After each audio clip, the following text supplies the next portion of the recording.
ಸಂಪೂರ್ಣವಾದ ನಿನ್ನ ಕೃಪೆ, ಶಾಶ್ವತವಾದ ನಿನ್ನ ಕೃಪೆ, ಸಂಪೂರ್ಣವಾದ ನಿನ್ನ ಕೃಪೆ, ಶಾಶ್ವತವಾದ ನಿನ್ನ ಕೃಪೆ, ಬಾಳಿಗೆ ಬೆಳಕನ್ನು ನೀಡುವಂತ ನಿನ್ನ ಕೃಪೆ, ಬಾಳಿಗೆ ಬೆಳಕನ್ನು ನೀಡುವಂತ ನಿನ್ನ ಕೃಪೆ, ಸಂಪೂರ್ಣವಾದ ನಿನ್ನ ಕೃಪೆ, ಶಾಶ್ವತವಾದ ನಿನ್ನ ಕೃಪೆ, ಸಂಪೂರ್ಣವಾದ ನಿನ್ನ ಕೃಪೆ, ಶಾಶ್ವತವಾದ ನಿನ್ನ ಕೃಪೆ.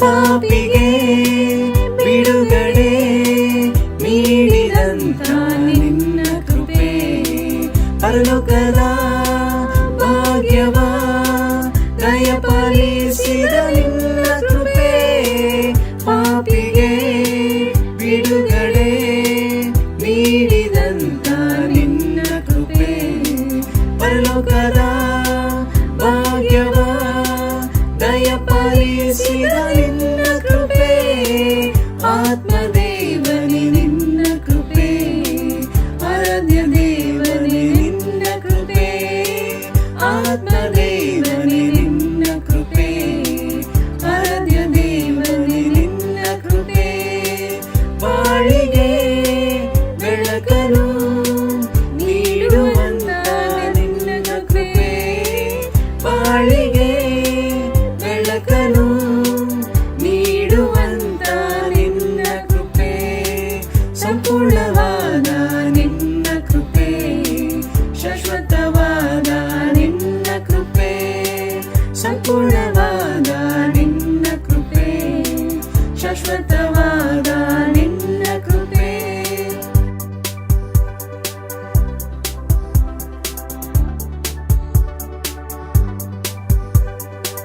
ಕರುಣೆಯ ತೋರಿದ ಪರಿಶುದ್ಧವಾದ ನಿನ್ನ ಕೃಪೆ, ನಿತ್ಯವಾದ ಮರಣದಿಂದ ಬಿಡುಗಡೆ ಮಾಡಿದ ನಿನ್ನ ಕೃಪೆ, ಕರುಣೆಯ ತೋರಿದ ಪರಿಶುದ್ಧವಾದ ನಿನ್ನ ಕೃಪೆ, ನಿತ್ಯವಾದ ಮರಣದಿಂದ ಬಿಡುಗಡೆ ಮಾಡಿದ ನಿನ್ನ ಕೃಪೆ, ಆತ್ಮದೇವನೇ ನಿನ್ನ ಕೃಪೆ, ಆರೋಗ್ಯದಾತನೇ ನಿನ್ನ ಕೃಪೆ, ಆತ್ಮದೇವನೇ ನಿನ್ನ ಕೃಪೆ, ಆರೋಗ್ಯದಾತನೇ ನಿನ್ನ ಕೃಪೆ, ಬಾಳಿಗೆ ಬೆಳಕನ್ನು ನೀಡುವಂತ ನಿನ್ನ ಕೃಪೆ, ಬಾಳಿಗೆ ಬೆಳಕನ್ನು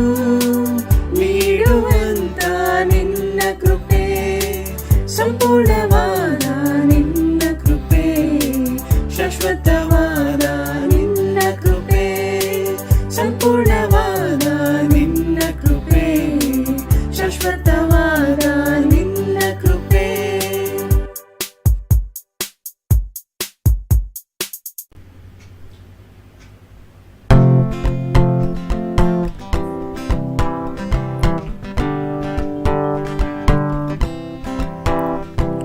ಮುಂದೆ ಹೋಗುವೆನು ನನ್ನೇಸುವಿನೊಡನೆಗೆ, ಹಿಂದೆ ನೋಡದೆ ಹೋಗುವೆನು ಆ ಗುರಿ ಮುಟ್ಟುವ ತನಕ, ಮುಂದೆ ಹೋಗುವೆನು ನನ್ನೇಸುವಿನೊಡನೆಗೆ, ಹಿಂದೆ ನೋಡದೆ ಹೋಗುವೆನು ಆ ಗುರಿ ಮುಟ್ಟುವ ತನಕ, ಹಿಂಸೆ ಸಂಕಟ ಬಂದಾಗ್ಯೂ ಸಂತೋಷದಿ ಹೋಗುವೆನು, ಹಿಂಸೆ ಸಂಕಟ ಬಂದಾಗ್ಯೂ ಸಂತೋಷದಿ ಹೋಗುವೆನು, ನನ್ನ ಶಿಲುಬೆಯನ್ನು ಹೊತ್ತು ಹೋಗುವೆನು ಆ ಗುರಿ ಮುಟ್ಟುವ ತನಕ.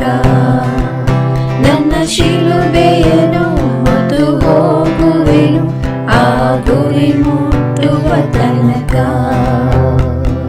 ಮುಂದೆ ಹೋಗುವೆನು ನನ್ನೇಸುವಿನೊಡನೆ ಹಿಂದೆ ನೋಡದೆ ಹೋಗುವೆನು ಆ ಗುರಿ ಮುಟ್ಟುವ ತನಕ ಹಿಂದೆ ನೋಡದೆ ಹೋಗುವೆನು ಆ ಗುರಿ ಮುಟ್ಟುವ ತನಕ ನನ್ನ ಯೇಸುವಿನ ಕೃಪೆಯೇ ನನಗೆ ಸಾಕು ಈ ಲೋಕದೊಳು ನನ್ನ ಯೇಸುವಿನ ಕೃಪೆಯೇ ನನಗೆ ಸಾಕು ಈ ಲೋಕದೊಳು ನಾನು ಸ್ಥಿರವಾಗಿ ಮುಂದೆ ಹೋಗುವೆನು ಆ ಗುರಿ ಮುಟ್ಟುವ ತನಕ ನಾನು ಸ್ಥಿರವಾಗಿ ಮುಂದೆ ಹೋಗುವೆನು ಆ ಗುರಿ ಮುಟ್ಟುವ ತನಕ ಮುಂದೆ ಹೋಗುವೆನು ನನ್ನೇಸುವಿನೊಡನೆ ಹಿಂದೆ ನೋಡದೆ ಹೋಗುವೆನು ಆ ಗುರಿ ಮುಟ್ಟುವ ತನಕ ಮುಂದೆ ಹೋಗುವೆನು ನನ್ನೇಸುವಿನೊಡನೆ ಹಿಂದೆ ನೋಡದೆ ಹೋಗುವೆನು ಆ ಗುರಿ ಮುಟ್ಟುವ ತನಕ ಹಿಂದೆ ನೋಡದೆ ಹೋಗುವೆನು ಆ ಗುರಿ ಮುಟ್ಟುವ ತನಕ.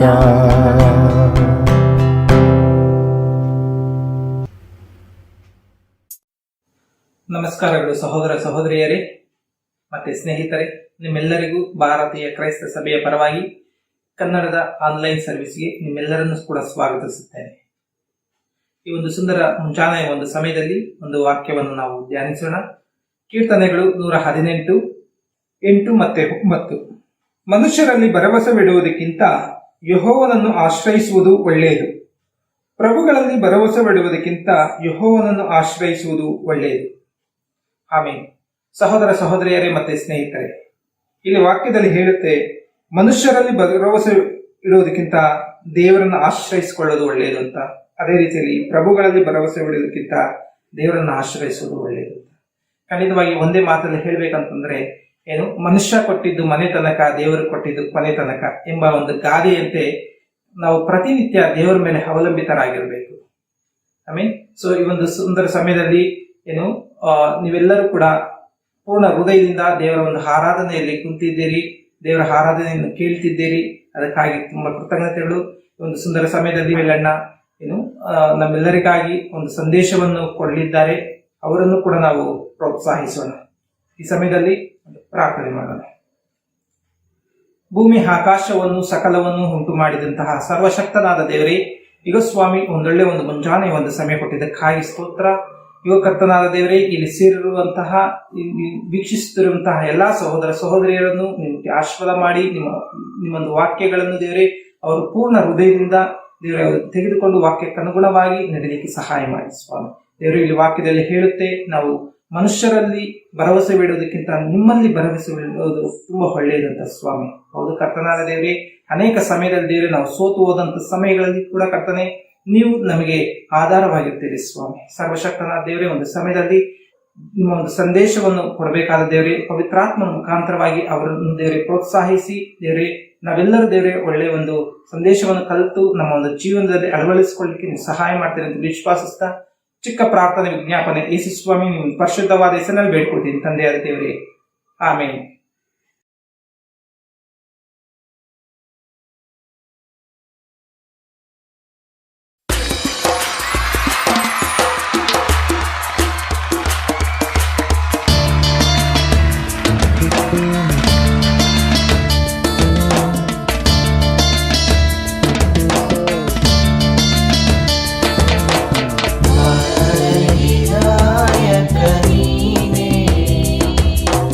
ಆರಾಧನೆ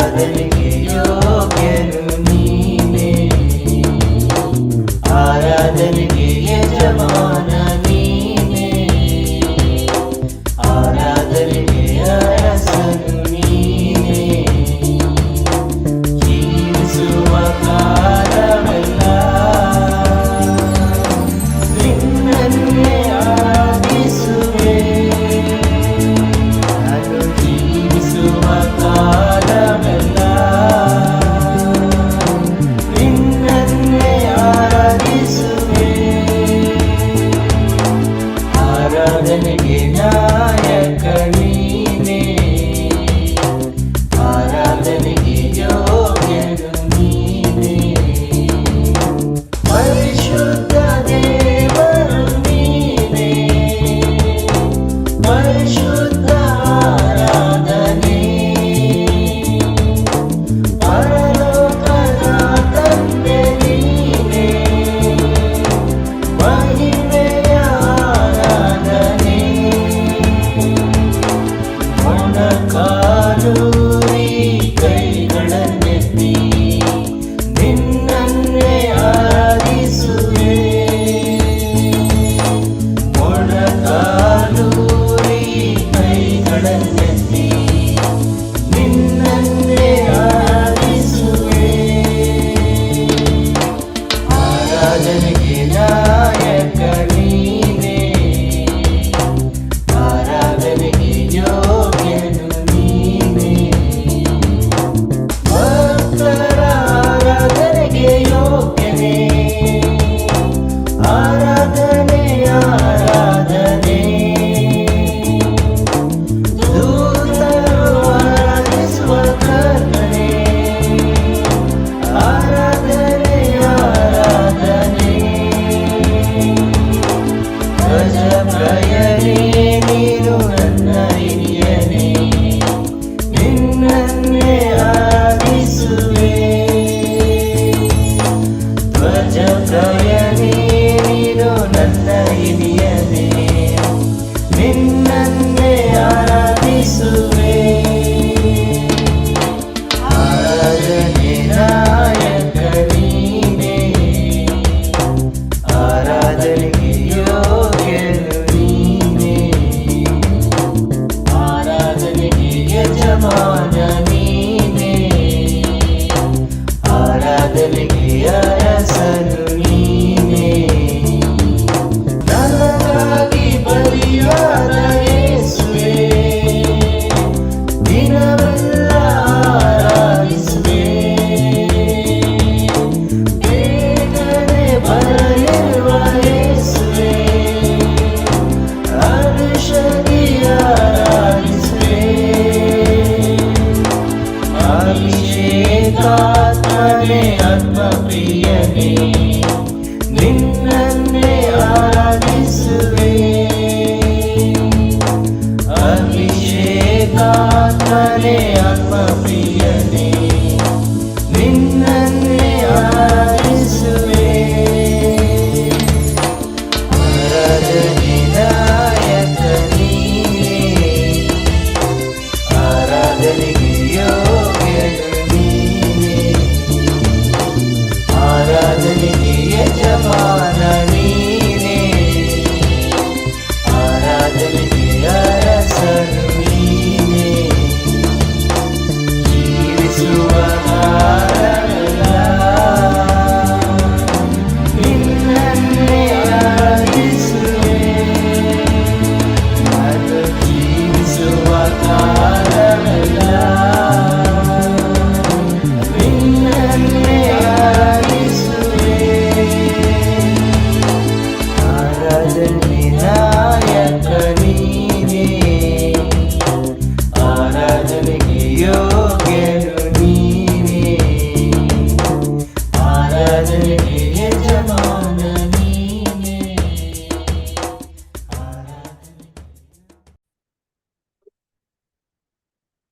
ನಮಸ್ಕಾರ ಎಲ್ಲರಿಗೂ. ಈ ಒಂದು ಆರಾಧನೆ ಕೂಟಕ್ಕೆ ಮತ್ತೊಮ್ಮೆ ಸುಸ್ವಾಗತ. ಹೊಸ ವರ್ಷ ಹೇಗಿದೆ?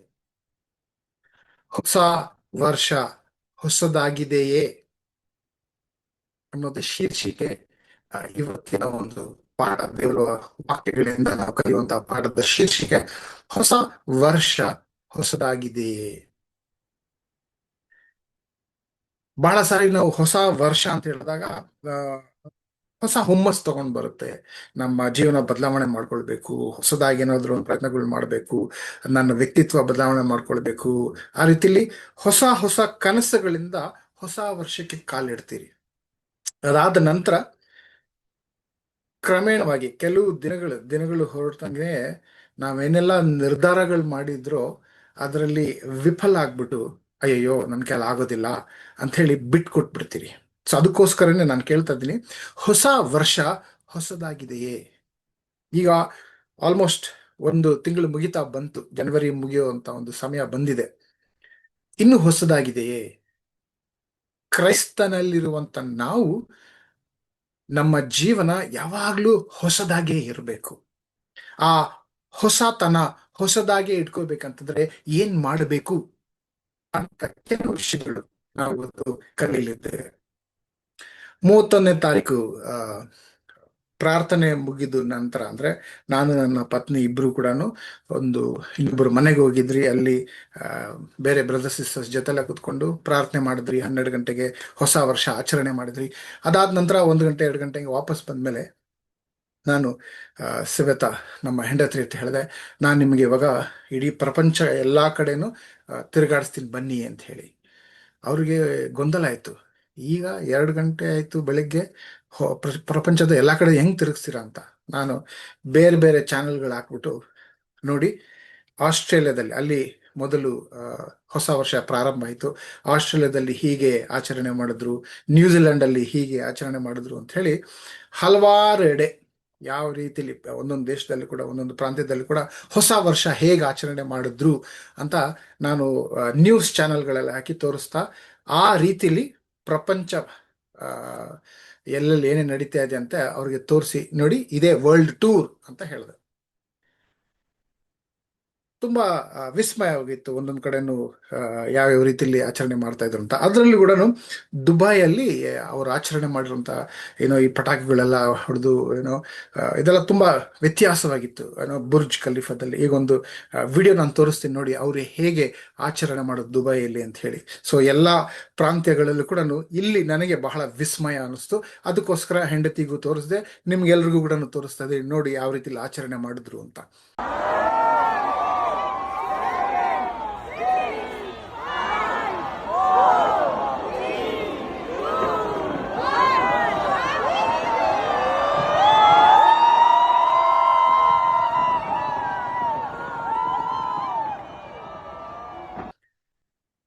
ಯಾಕೆ ಇದನ್ನು ತೋರಿಸ್ತಾ ಇದ್ದೀರಿ ಅಂತಂದ್ರೆ, ನಮ್ಮ ಜೀವನದಲ್ಲಿ ಕೂಡ ಹೊಸತನ ಪ್ರತಿದಿನ ಆಚರಣೆ ಮಾಡೋ ರೀತಿಯಲ್ಲಿ, ಪ್ರತಿದಿನ ನಾವು ಹೊಸ ವರ್ಷ ಅಂದ್ರೆ 31ನೇ ತಾರೀಕು, ಡಿಸೆಂಬರ್ 31ನೇ ತಾರೀಕು ದಾಟಿ ಜನವರಿ 1ಕ್ಕೆ ಬರ್ತೀವಿ, ಅವಾಗ ಮಾತ್ರ ಅಲ್ಲ, ಪ್ರತಿದಿನ, ಪ್ರತಿ ವಾರ, ಪ್ರತಿ ತಿಂಗಳು, ಪ್ರತಿ ಕ್ಷಣ ನಮಗೆ ಹೊಸತನ ಕೊಡ್ತಾ ಇರ್ತಾರೆ ನಮ್ಮ ಯೇಸು ಕ್ರಿಸ್ತರು.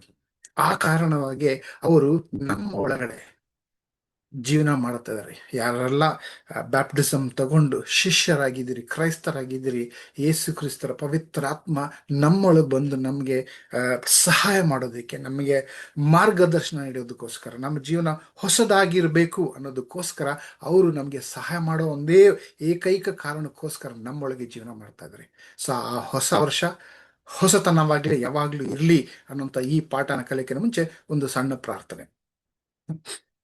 ತಂದೆಯಾದ ದೇವರೇ, ಅದ್ಭುತವಾದಂಥ ದೇವರು, ನಮ್ಮ ಮೇಲೆ ಬಹಳ ಪ್ರೀತಿಯನ್ನು ಇಟ್ಕೊಂಡಿರುವಂಥ ದೇವರು ಸ್ವಾಮಿ, ನಮ್ಮ ಮೇಲೆ ಬಹಳ ಕಾಳಜಿ, ನಮ್ಮ ಜೀವನ ಬದಲಾವಣೆ ಮಾಡಬೇಕು, ನಮಗೆ ಆಶೀರ್ವಾದ ಮಾಡಬೇಕು, ನಾವು ಸಂತೋಷವಾಗಿರಬೇಕು, ನಾವು ತೃಪ್ತಿಕರವಾಗಿರಬೇಕು, ಈ ರೀತಿಲಿ ಸದಾ ನಮ್ಮ ಬಗ್ಗೆ ಆಲೋಚನೆ ಮಾಡ್ತಾ ಇರುವಂತಹ ಮಹಾ ದೇವರು ಸ್ವಾಮಿ. ನೀವು ಇಡೀ ಪ್ರಪಂಚನೇ ಸೃಷ್ಟಿ ಮಾಡಿದ್ರಿ, ನಾವು ಅದ್ರಲ್ಲಿ ಜೀವನ ಮಾಡೋದಕ್ಕೋಸ್ಕರ.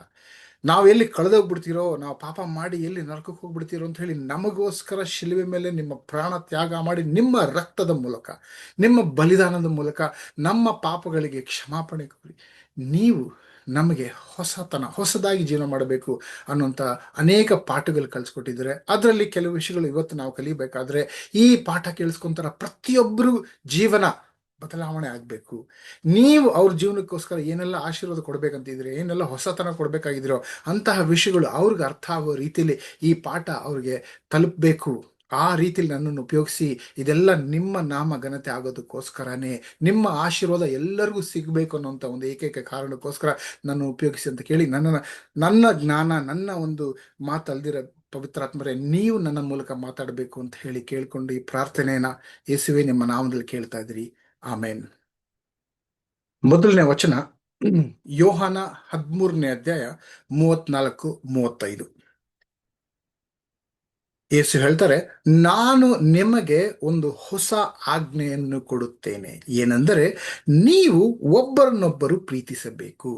ನಾನು ನಿಮ್ಮನ್ನು ಪ್ರೀತಿಸದ ಮೇರೆಗೆ ನೀವು ಸಹ ಒಬ್ಬರನ್ನೊಬ್ಬರು ಪ್ರೀತಿಸಬೇಕು ಎಂಬುದೇ. ನಿಮ್ಮೊಳಗೆ ಒಬ್ಬರ ಮೇಲೊಬ್ಬರಿಗೆ ಪ್ರೀತಿ ಇದ್ದರೆ ಎಲ್ಲರೂ ನಿಮ್ಮನ್ನು ನನ್ನ ಶಿಷ್ಯರೆಂದು ತಿಳಿದುಕೊಳ್ಳುವರು ಅಂದನು. ನಮ್ಮ ಜೀವನದಲ್ಲಿ ನಮಗೆ ಬಹಳ ಮುಖ್ಯ ಅಂತಂದ್ರೆ ಸಂಬಂಧಗಳು.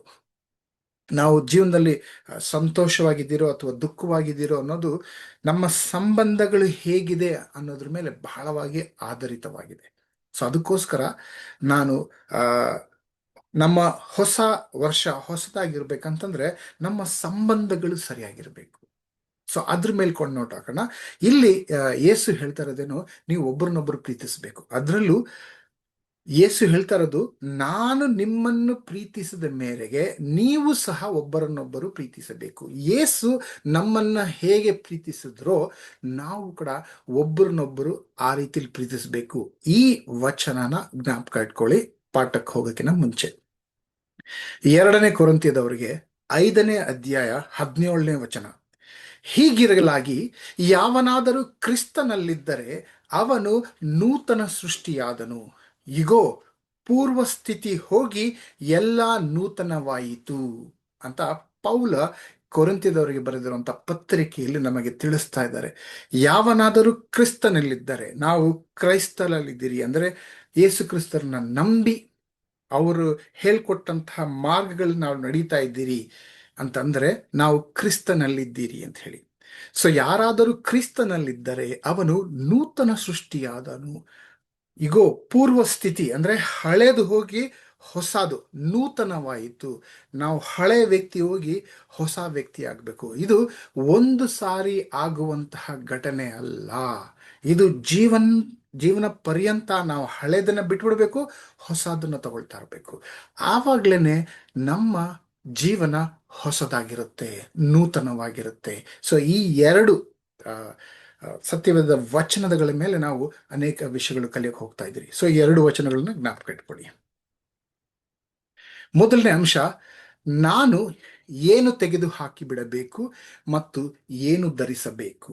ನನ್ನ ಜೀವನ ಹೊಸ ವರ್ಷದಲ್ಲಿ ಹೊಸದಾಗಿರ್ಬೇಕು ಅಂತಂದ್ರೆ ನಾವು ನಮಗೆ ಕೇಳ್ಕೋಬೇಕಾಗಿರುವಂತಹ ಪ್ರಶ್ನೆ, ನಾನು ಏನು ತೆಗೆದು ಹಾಕಿ ಬಿಡಬೇಕು, ಏನು ಧರಿಸಬೇಕು. ಇದೇ ಮೊದಲನೇ ಅಂಶ. ಎಫೆಸದವರಿಗೆ 4ನೇ ಅಧ್ಯಾಯ ವಚನ 22-23, ಯೇಸುವಿನಲ್ಲಿರುವ ಸತ್ಯೋಪದೇಶವು ಯಾವುದೆಂದರೆ, ನೀವು ನಿಮ್ಮ ಹಿಂದಿನ ನಡತೆಯನ್ನು ಅನುಸರಿಸದೆ ಪೂರ್ವ ಸ್ವಭಾವವನ್ನು ತೆಗೆದು ಹಾಕಿ ಬಿಡಬೇಕು. ಅದು ಮೋಸಕರವಾದ ದುರಾಶೆಗಳಿಂದ ಕೆಟ್ಟು ಹೋಗುವಂಥದ್ದು. ನೀವು ನಿಮ್ಮ ಅಂತರ್ಯದಲ್ಲಿ ಹೊಸಬರಾಗಿ ನೂತನ ಸ್ವಭಾವವನ್ನು ಧರಿಸಿಕೊಳ್ಳಿರಿ ಅಂತ ಪೌಲ ಎಫೆಸದವರಿಗೆ ಬರೆದಂಥ ಪತ್ರಿಕೆಯಲ್ಲಿ ಹೇಳ್ತಾ ಇದ್ದಾರೆ. ನಮ್ಮ ಜೀವನ ಈ ಹೊಸ ವರ್ಷ ಹೊಸದಾಗಿರ್ಬೇಕು ಅಂತಂದ್ರೆ ಏನ್ ಮಾಡಬೇಕು? ಸದಾ ನಾವು ಮಾಡಬೇಕಾಗಿರೋದಿಷ್ಟೇ. ಏನದು? ಇಲ್ಲಿ ಪೌಲ ಹೇಳ್ತಾ ಇದಾರಲ್ಲ, ನಿಮ್ಮ ಹಿಂದಿನ ನಡತೆಯನ್ನು ಅನುಸರಿಸದೆ ಪೂರ್ವ ಸ್ವಭಾವವನ್ನು ತೆಗೆದು ಹಾಕಿ ಬಿಡಬೇಕು. ನನ್ನ ಅಂಶ ಏನಿತ್ತು, ನಾನು ಏನು ತೆಗೆದು ಹಾಕಿ ಬಿಡಬೇಕು. ಸೊ ಆಲೋಚನೆ ಮಾಡಿ ನೋಡಿ, ಹಳೆ ವರ್ಷ ಹೋದ ವರ್ಷ ಹೇಗಿತ್ತು? ನಾವು ಸ್ವಲ್ಪ ಆಳವಾಗಿ ಆಲೋಚನೆ ಮಾಡಿ ನೋಡಿದ್ರೆ, ನಾನು ಏನೇನು ತಪ್ಪುಗಳು ಮಾಡಿದೆ, ಏನೇನು ಮಾಡಿರುವಂಥ ವಿಷಯಗಳು ನನ್ನ ಜೀವನದಲ್ಲಿ ಏಳಿಗೆ ತಗೊಂಡು ಬಂದಿಲ್ಲ, ಹೊಸತನ ತಗೊಂಡು ಬಂದಿಲ್ಲ, ಆ ವಿಷಯಗಳನ್ನ ತೆಗೆದು ಹಾಕಿ ಬಿಡಬೇಕು. ಆವಾಗಲೇ ನಮ್ಮ ಜೀವನ ಹೊಸದಾಗಿರಕ್ಕೆ ಸಾಧ್ಯ. ಸೊ ಈಗ ಆಲೋಚನೆ ಮಾಡಿ ನೋಡಿ, ನಮ್ಮ ಜೀವನದಲ್ಲಿ ಅಂತಹ ಯಾವ ವಿಷಯಗಳಿದೆ ನಾನು ತೆಗೆದು ಹಾಕಿ ಬಿಡಬೇಕು. ಹಳೆ ವರ್ಷದಲ್ಲಿ ನಾನು ಏನ್ ಮಾಡ್ತಾ ಇದ್ನೋ ಅದೇ ವಿಷಯಗಳು ಈ ವರ್ಷದಲ್ಲೂ ಕೂಡ ನಾನು ಮಾಡ್ತಾ ಇದ್ದಂದ್ರೆ ಹಳೆ ವರ್ಷ ನನ್ನ ಜೀವನ ಹೇಗಿತ್ತೋ ಈ ವರ್ಷ ಕೂಡ ನನ್ನ ಜೀವನ ಹಾಗೇ ಇರುತ್ತೆ. ಯೇಸು ಕ್ರಿಸ್ತರು ಹೇಳಿದ್ದು ಅದೇ, ಪೌಲ ಹೇಳ್ಕೊಡ್ತಾ ಇರೋದು ಅದೇ. ಹಳೆ ಜೀವನ ಬಿಟ್ಟು, ಹಳೆ ವ್ಯಕ್ತಿತ್ವ ಬಿಟ್ಟು, ಹಳೆ ಸ್ವಭಾವನ ಬಿಟ್ಟು ಹೊಸ ಸ್ವಭಾವನ ನಾವು ಧರಿಸ್ಕೋಬೇಕಾಗಿದೆ. ಅಂದ್ರೆ ಪ್ರಾಕ್ಟಿಕಲ್ ಆಗಿ ನಾವು ಮಾಡಬೇಕಾಗಿರುವಂತ ವಿಷಯ, ಕೆಲವು ವಿಷಯಗಳು ಹೇಳ್ಕೊಡ್ತೀನಿ. ಒಂದು, ಪ್ರತಿದಿನ ಕೆಲವು ನಿಮಿಷಗಳು ಈ ದಿನ ಹೇಗಿತ್ತು, ನಾನೇನೇನ್ ಮಾಡಿದೆ, ಆ ಮಾಡಿರುವಂತ ವಿಷಯಗಳಲ್ಲಿ ಏನ್ ಸರಿ ಏನ್ ತಪ್ಪು, ನಾನು ಯಾರಿಗೆ ನೋವಿಸಿದೆ, ನಾನು ಮಾತಾಡಿರುವಂತ ಮಾತುಗಳು ಯಾವುದು ಸರಿ ಯಾವುದು ತಪ್ಪು ಅಂತ ಪ್ರತಿದಿನ ಸ್ವಲ್ಪ ಸಮಯ ತಗೊಂಡು ನಮ್ಮ ಬಗ್ಗೆ ನಮ್ಮ ಆಲೋಚನೆ ಮಾಡಿದ್ರೆ ಅಂದ್ರೆ ಅನೇಕ ವಿಷಯಗಳು ನಮಗೆ ತಿಳಿಯುತ್ತೆ. ನಾನು ಏನ್ ತೆಗೆದು ಹಾಕಿ ಬಿಡಬೇಕು, ಏನ್ ತೆಗೆದು ಹಾಕಿ ಬಿಡಬೇಕು ಅಂತ ಆಲೋಚಿಸಿ ಮುಂದಿನ ದಿನ, ಇವತ್ತು ನಾನು ಇದನ್ನೆಲ್ಲ ಮಾಡಿದೆ, ಇಲ್ಲಿ ಈ ತರ ಅವ್ರ ಹತ್ರ ನಾನು ಆ ತರ ಮಾತಾಡಬಾರ್ದಾಗಿತ್ತು, ಇವ್ರಿಗೆ ಈ ತರ ಬೈಬಾರ್ದಾಗಿತ್ತು, ಇಲ್ಲಿ ಕೋಪ ಮಾಡ್ಕೋಬಾರ್ದಾಗಿತ್ತು, ಅಲ್ಲಿ ಇನ್ನು ಸ್ವಲ್ಪ ಧೈರ್ಯವಾಗಿ ಹೇಳ್ಬೇಕಾಗಿತ್ತು, ನಾನು ಯಾಕೆ ಹೇಳಿತನದಲ್ಲಿ ನಾನು ಹೇಳಕ್ ಹೋಗಿಲ್ಲ. ಸೊ ಈ ರೀತಿ ನಿಮ್ಮ ಜೀವನದ ಬಗ್ಗೆ ಆ ದಿನದ ಏನೆಲ್ಲ ನೀವು ಮಾಡಿದ್ರು, ಅಲ್ಲಿ ನಾನು ಸ್ವಲ್ಪ ಸಮಯ ವ್ಯರ್ಥ ಮಾಡಿಬಿಟ್ಟೆ, ಅಲ್ಲಿ ನಾನು ಸ್ವಲ್ಪ ಸೋಂಬೆ ಆಗ್ಬಿಟ್ಟೆ, ಈ ರೀತಿಲಿ ಮಾಡೋ ಬದಲು ನಾನು ಆ ರೀತಿಲಿ ಮಾಡಬೇಕಾಗಿರುತ್ತೆ ಅಂತ ಅನೇಕ ವಿಷಯಗಳು ನಿಮಗೆ ನಿಮಗೆ ಗೊತ್ತಾಗುತ್ತೆ. ಅಷ್ಟೇ ಅಲ್ದಿರ ಪ್ರಾರ್ಥನೆಯಲ್ಲಿ ಕುಳಿತುಕೊಂಡು ಪವಿತ್ರಾತ್ಮನಲ್ಲಿ ಕೇಳ್ದ ಅಂದ್ರೆ ಇನ್ನಷ್ಟು ವಿಷಯಗಳು ಪವಿತ್ರಾತ್ಮ ತೋರಿಸ್ಕೊಡ್ತಾರೆ. ನಾನೇನ್ ಮಾಡಬಾರ್ದಾಗಿತ್ತು, ಯಾವ್ಯಾವ ಸನ್ನಿವೇಶದಲ್ಲಿ ನನ್ನ ನಡವಳಿಕೆ ಸರಿ ಇತ್ತು, ಯಾವ್ಯಾವ ಸನ್ನಿವೇಶದಲ್ಲಿ ನನ್ನ ನಡವಳಿಕೆ ಸರಿ ಇಲ್ಲ, ಕೆಲಸದ ವಿಷಯದಲ್ಲಾಗ್ಲಿ ಅಥವಾ ಕುಟುಂಬದ ವಿಷಯದಲ್ಲಾಗ್ಲಿ ಅಥವಾ ನನ್ನ ಪ್ರತ್ಯೇಕ ವಿಷಯದಲ್ಲಾಗ್ಲಿ ನಾನು ಏನೇನು ತೆಗೆದು ಹಾಕ್ಬಿಡ್ಬೇಕು ಅಂತ ಪ್ರತಿದಿನ ಕೆಲವು ನಿಮಿಷಗಳು ನಾವು ಆಲೋಚನೆ ಮಾಡಿ ನೋಡ್ಬೇಕು. ಅವಾಗ ನಮಗೆ ಗೊತ್ತಾಗುತ್ತೆ, ಪವಿತ್ರಾತ್ಮ ಹೇಳ್ಕೊಡ್ತಾರೆ ಈ ವಿಷಯದಲ್ಲಿ ನೀವು ಬದಲಾವಣೆ ಆಗ್ಬೇಕು ಅಂತ. ನಾವು ಮಾಡ್ಬೇಕಾದಂತ ಒಂದು ಅಭ್ಯಾಸ ಅದು, ಪ್ರತಿದಿನ ಕೆಲವು ಕ್ಷಣಗಳು. ಎರಡನೇದು, ನಮಗೆ ಆತ್ಮೀಯರಾಗಿರುವಂತವ್ರು ಅಂದ್ರೆ ಒಂದು ಕುಟುಂಬದವ್ರ ಹತ್ರ ವಾರಕ್ಕೆ ಒಂದ್ಸಾರಿನೋ ಅಥವಾ 2 ವಾರಕ್ಕೆ ಒಂದ್ಸಾರಿನೋ ಕುಟುಂಬದವ್ರ ಹತ್ರ, ಗಂಡ ಹೆಂಡತಿ ಮಕ್ಕಳು ತಂದೆ ತಾಯಿ ಅಣ್ಣ ತಮ್ಮ ಯಾರು ಆತ್ಮೀಯರಾಗಿರ್ತಾರೋ, ಯಾರು ನಿಮ್ಮ ಜೀವನನ ಹತ್ತಿರದಿಂದ ನೋಡಿರ್ತಾರೋ, ನಿಮ್ಮ ಬಗ್ಗೆ ಚೆನ್ನಾಗಿ ತಿಳಿದಿರುತ್ತೋ, ಅಂದ್ರೆ ನನ್ನ ಬಗ್ಗೆ ಯಾರು ಚೆನ್ನಾಗಿ ತಿಳಿದಿರುತ್ತೋ ನನ್ನ ಕುಟುಂಬದವರು, ಅವ್ರ ಹತ್ರ ಕೂತ್ಕೊಂಡು ನನ್ನ ಸ್ವಭಾವ ಹೇಗಿದೆ, ಈ ವಾರ ನಾನು ಏನ್ ಸರಿ ಮಾಡಿದೆ ಏನ್ ತಪ್ಪು ಮಾಡಿದೆ, ಯಾವ ವಿಷಯದಲ್ಲಿ ನಾನು ಬದಲಾವಣೆ ಬೇಕು ಅಂತ ಅವ್ರ ಹತ್ರ ತಗ್ಗಿದ ಮನೋಭಾವದಿಂದ ಕೇಳ್ದ ಅಂದ್ರೆ ಅನೇಕ ವಿಷಯಗಳು ತಿಳಿದು ಬರ್ತದೆ. ನನಗೆ ನನ್ನ ಮಕ್ಕಳು ಬೆಳೆದಿದ್ದಾರೆ, ನನ್ನ ಹೆಂಡತಿ ಆಗ್ಲಿ ನನ್ನ ಮಕ್ಕಳಾಗ್ಲಿ ಬಹಳ ವಿಷಯಗಳು ಹೇಳ್ತಾರೆ, ಡ್ಯಾಡಿ ನೀನು ಇದ್ರ ಮಾಡಿರೋದ್ರಲ್ಲಿ ಇದು ಸರಿ, ಬಟ್ ಇಲ್ಲಿ ನೀನು ಈ ತರ ಮಾಡಬಾರ್ದಾಗಿತ್ತು. ನನ್ನ ಹೆಂಡತಿ ಹೇಳ್ತಾರೆ, ಇಲ್ಲಿ ಅವ್ರ ಮನೆಗೆ ಹೋಗಿದ್ರಿ ಭೇಟಿ ಆಡೋದಕ್ಕೆ, ಅಲ್ಲಿ ನೀವು ಮಾತಾಡೋಂಥ ವಿಧಾನ ಸರಿ ಇರ್ಲಿಲ್ಲ, ನೀವು ಇಲ್ಲಿ ಈ ತರ ಇವ್ ಮಾಡಿದ್ರಲ್ಲ ಇದ್ರಲ್ಲಿ ಸರಿ ಇಲ್ಲ. ಬಹಳ ವಿಷಯಗಳು ನನಗೆ ಗೊತ್ತಿಲ್ಲದಿರೋದು, ನನ್ನ ಕುರುಡುತನದ ಈ ಕಣ್ಣುಗಳನ್ನ, ಮನಸ್ಸಿನ ಕಣ್ಣುಗಳನ್ನ ತೆರೆದು ತೋರಿಸ್ಕೊಡುತ್ತೆ. ಆ ಸಂಭಾಷಣೆ ಮಾಡಿದಾಗ ವಾರಕ್ಕೊಮ್ಮೆನೋ ಅಥವಾ 2 ವಾರಕ್ಕೆ ಒಂದ್ಸರಿನೋ ಕುತ್ಕೊಂಡು ಕುಟುಂಬದವ್ರ ಹತ್ರ ನಿಮ್ಮ ಬಗ್ಗೆ ಪ್ರತಿಕ್ರಿಯೆ ಕೇಳಿ ನೋಡಿ, ಎಷ್ಟು ವಿಷಯಗಳು ನಿಮಗೆ ತಿಳಿದು ಬರುತ್ತೆ, ಏನ್ ತೆಗೆದು ಹಾಕಿಬಿಡ್ಬೇಕು ಅಂತ.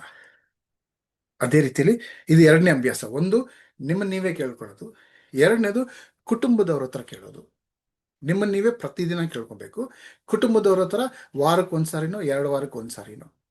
ಮೂರನೇದು, ನಿಮ್ಮ ಸ್ನೇಹಿತರ ಹತ್ರ, ಯಾರು ನಿಮಗೆ ಆತ್ಮೀಯರಾಗಿರ್ತಾರೋ, ಅದು ಸಭೆಯಲ್ಲಿರುವಂತಹ ಸ್ನೇಹಿತರಾಗಿರ್ಬೋದು ಅಥವಾ ಪ್ರಪಂಚದಲ್ಲಿರುವ ಸ್ನೇಹಿತರಾಗಿರ್ಬೋದು, ನಿಮ್ಮ ಬಗ್ಗೆ ಗೊತ್ತಿರೋರು, ನೀವು ಯಾರನ್ನ ನಂಬಬಹುದು ಅವರು, ಅಥವಾ ನಿಮ್ ಜೊತೆಲಿ ಕೆಲಸ ಮಾಡುವಂತ ಕೊಲೀಗ್ಸ್ ಇರ್ಬೋದು, ಅಂತವ್ರ ಹತ್ರ ತಿಂಗಳಿಗೊಂದ್ಸರಿನೋ ಅಥವಾ 2 ತಿಂಗಳಿಗೊಂದ್ಸರಿನೋ ಕುತ್ಕೊಂಡು ನಿಮ್ಮ ಬಗ್ಗೆ ಪ್ರತಿಕ್ರಿಯೆ ಕೇಳಿ. ನಾನು ಎಂತ ಕೆಲಸಕಾರ, ನಿಮ್ಮ ಬಾಸ್ ಹತ್ರ ಹೋಗಿ ಕೇಳಿ, ನಿಮ್ಮ ಯಜಮಾನ್ರ ಹತ್ರ ಹೋಗಿ ಕೇಳಿ, ನನ್ನ ಕೆಲಸ ಹೇಗಿದೆ, ಯಾವ ವಿಷಯದಲ್ಲಿ ನಾನು ಬದಲಾವಣೆ ಬೇಕು, ಇನ್ನೂ ಒಳ್ಳೆ ಕೆಲಸಗಾರನಾಗ್ಬೇಕಂದ್ರೆ ನಾನು ಏನ್ ಮಾಡ್ಬೇಕು. ಸ್ನೇಹಿತರ ಹತ್ರ ಕೇಳಿ, ನನ್ನ ಸ್ವಭಾವ ಎಂಥದ್ದು. ಈ 3 ಅಭ್ಯಾಸಗಳು ಮಾಡ್ಕೊಂಡು ಹೋಗ್ತಾ ಇದ್ದಂತಂದ್ರೆ ಸ್ಪಷ್ಟವಾಗಿ ಗೊತ್ತಾಗುತ್ತೆ ನಾನು ತೆಗೆದು ಹಾಕಿ ಬಿಡಬೇಕಾದಂತ ವಿಷಯಗಳೇನು ಅಂತೇಳಿ.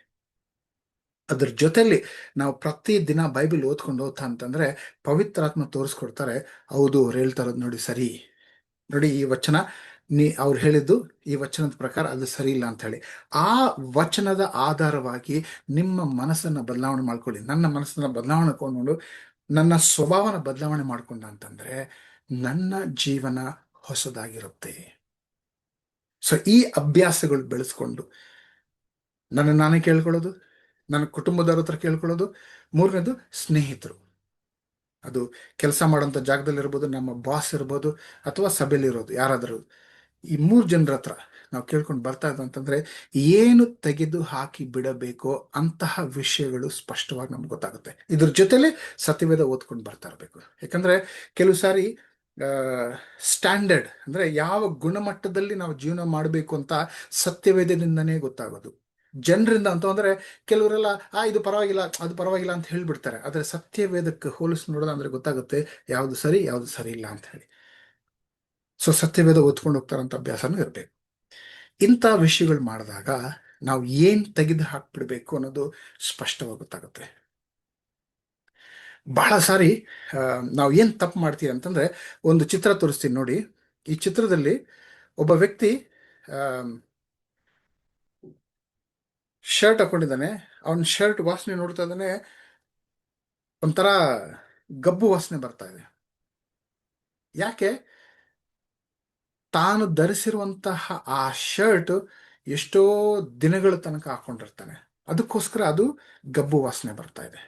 ಸೊ ನಮ್ಮ ಜೀವನ ಕೂಡ ಬದಲಾವಣೆ ಮಾಡ್ಕೊಂಡಿಲ್ಲ ಅಂದ್ರೆ ಗಬ್ಬು ವಾಸನೆ ಬರುತ್ತೆ. ಇದರಲ್ಲಿ ಇನ್ನೊಂದು ವಿಷಯ ಗೊತ್ತಾ, ನಾವು ಗಬ್ಬು ವಾಸನಲ್ಲೇ ಇದ್ದ ಅಂತಂದ್ರೆ ನಮಗೆ ಆ ವಾಸನಲ್ಲೇ ಜೀವನ ಮಾಡ್ಕೊಂಡು ಅದು ವಾಸನೆ ಅಂತ ಗೊತ್ತಾಗಲ್ಲ. ಅಂದ್ರೆ ನಮ್ಮ ದೇಹದ ವಾಸನೆ ನಮಗೆ ಗೊತ್ತಾಗಲ್ಲ, ನನ್ನ ಬಾಯಿ ವಾಸನೆ ಅಂತ ನಮಗೆ ಗೊತ್ತಾಗಲ್ಲ, ಬೇರೆಯವ್ರು ಹೇಳ್ದಾಗ್ಲೇನೆ ಗೊತ್ತಾಗೋದು. ಸೊ ಅದೇ ರೀತಿಯಲ್ಲಿ ನಮ್ಮ ಸ್ವಭಾವದ ಗಬ್ಬು ವಾಸನೆ ನಮಗೆ ಗೊತ್ತಾಗಲ್ಲ, ನಾವು ಬೇರೆಯವ್ರ ಹತ್ರ ಕೇಳಿದಾಗ ಮಾತ್ರನೇ ಗೊತ್ತಾಗೋದು.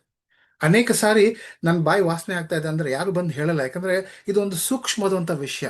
ಅಯ್ಯೋ ಇವ್ರು ಹೇಳಿದ್ರೆ ಎಲ್ಲಿ ಬೇಜಾರು ಮಾಡ್ಕೊಂಡ್ಬಿಡ್ತಾರೋ ಅಂತ ಯಾರು ಹೇಳಲ್ಲ. ಆದ್ರೆ ಅದೇ ಗಬ್ಬು ವಾಸನೆ ಹಿಡ್ಕೊಂಡು ಎಲ್ಲ ಕಡೆ ಓಡಾಡ್ತಾ ಇರ್ತೀರಿ. ನಾವು ಕೇಳಿದ್ರೆ ನೋಡು ಚೆಕ್ ಮಾಡು ನನ್ನ ಡ್ರೆಸ್ಸಲ್ಲಾಗ್ಲಿ ಅಥವಾ ನನ್ನೆಲ್ಲ ವಾಸನೆ ಇದ್ದ ಅಂತಂದ್ರೆ ಅವ್ರು ಹೇಳ್ತಾರೆ, ಹೌದು ನಾನು ಹೇಳ್ಬೇಕಂತಿದ್ದೆ, ಹಿಂಜರಿತಾ ಇದ್ದೆ, ಹೇಳಿಲ್ಲ ಅಂತ. ಸೊ ಅದಕ್ಕೋಸ್ಕರ ನಾನು ಹೇಳಿದೆ ಹೋಗಿ ಕೇಳಿ, ಆವಾಗಲೇ ಗೊತ್ತಾಗುತ್ತೆ ನನ್ನ ದೇಹದಲ್ಲಾಗ್ಲಿ ನನ್ನ ಡ್ರೆಸ್ನಲ್ಲಾಗ್ಲಿ ವಾಸನೆ ಇದೆಯೋ ಇಲ್ವೋ ಅಂತ. ಬೇರೆಯವ್ರ ಹತ್ರ ಕೇಳಿದಾಗ್ಲೇ ಗೊತ್ತಾಗೋದು. ಆ ವಿಷಯ ನಾವು ಅನೇಕ ಸಾರಿ ಮಾಡಲ್ಲ, ಅದಕ್ಕೋಸ್ಕರ ಈ ಚಿತ್ರ ತೋರಿಸ್ತಾನೆ. ಇನ್ನು 2 ಚಿತ್ರ ತೋರಿಸ್ತೀನಿ ನೋಡಿ. ಈ ಚಿತ್ರದಲ್ಲಿ ಒಬ್ಬ ಹುಡುಗ ಫುಲ್ ಲೂಸ್ ಬಟ್ಟೆಗಳು ಹಾಕೊಂಡಿದ್ದಾನೆ. ಇನ್ನೊಂದು ಚಿತ್ರದಲ್ಲಿ ಆ ವ್ಯಕ್ತಿ ಟೈಟ್ ಡ್ರೆಸ್ ಹಾಕೊಂಡಿದ್ದಾನೆ. ನಮ್ಮಲ್ಲಿ ಕೆಲವರು ಕೆಲವು ಡ್ರೆಸ್ಗಳು ಹಾಕೊಳ್ತೀರಿ, ನಮಗೆ ಫಿಟ್ ಆಗಲ್ಲ.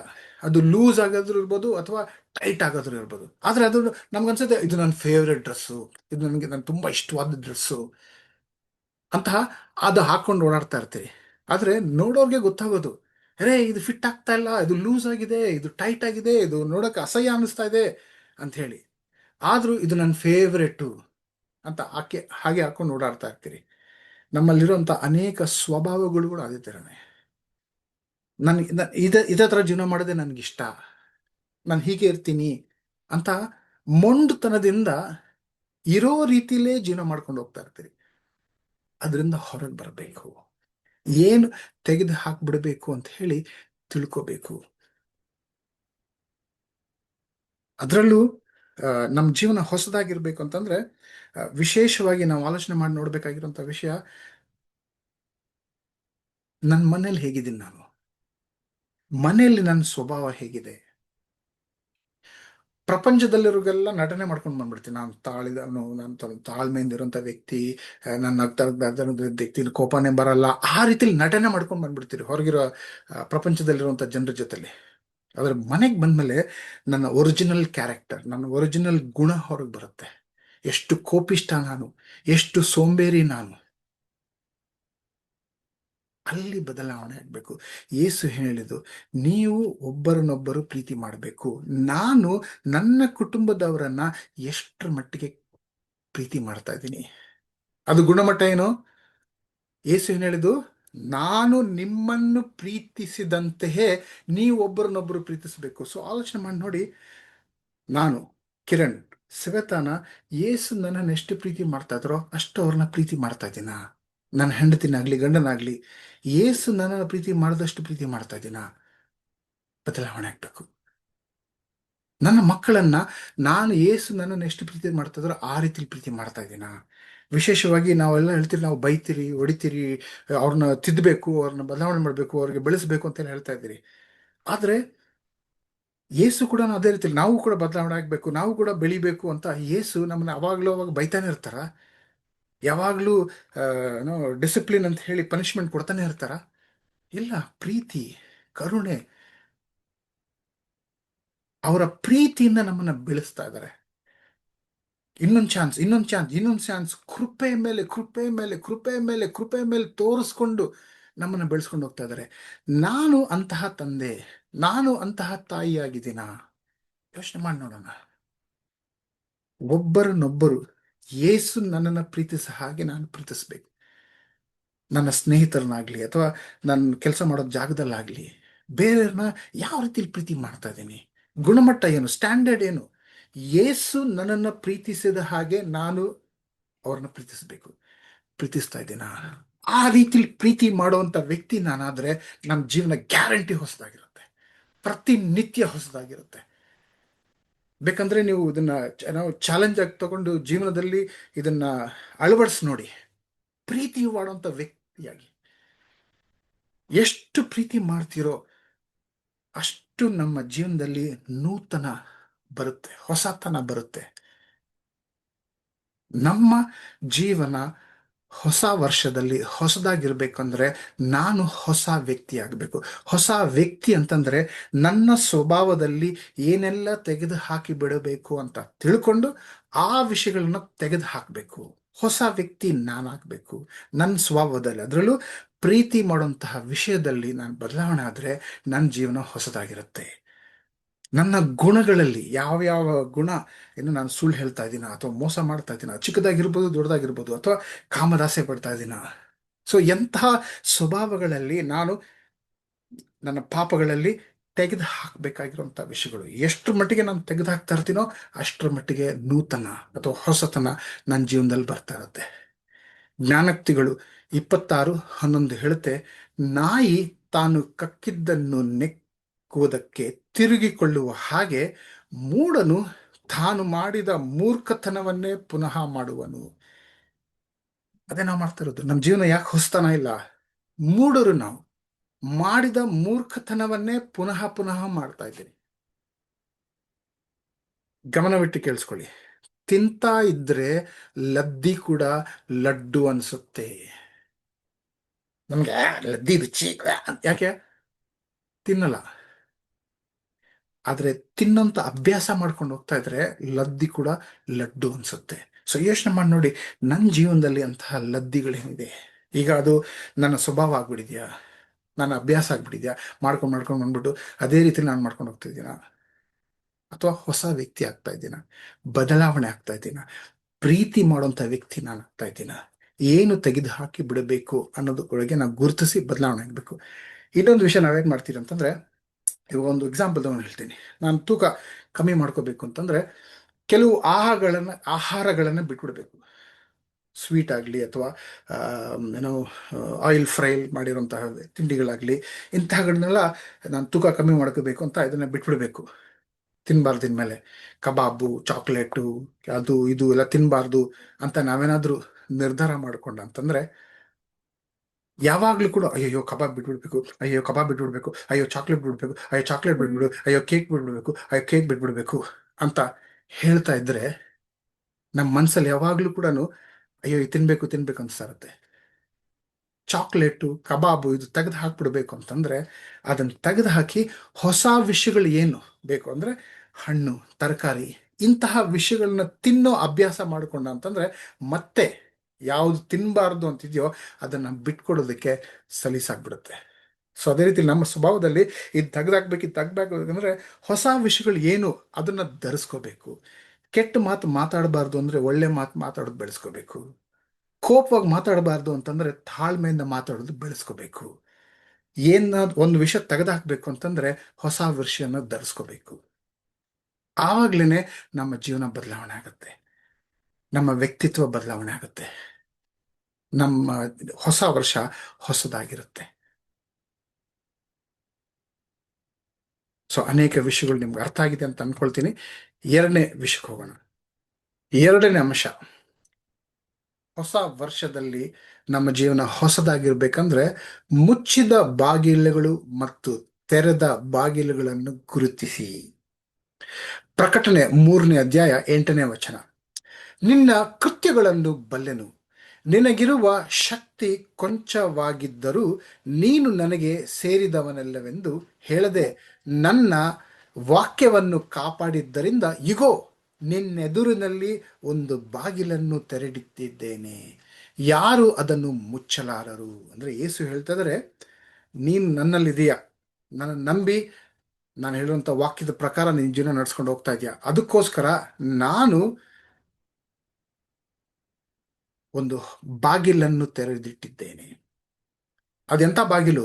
ಯಾರು ಅದನ್ನು ಮುಚ್ಚಲಾರರು ಅಂತಹ ಬಾಗಿಲು. ಸೊ ನಮ್ಮ ಜೀವನದಲ್ಲೂ ಕೂಡ ಯಾವ ಬಾಗಿಲು ಮುಚ್ಚಿದೆ, ಯಾವ ಬಾಗಿಲು ತೆಗೆದಿದೆ ಅನ್ನೋದು ಗುರುತಿಸಬೇಕು. ಹಂಗಂದ್ರೆ ಅರ್ಥ ಏನು? ಇನ್ನೊಂದು ವಚನ ನೋಡೋಣ.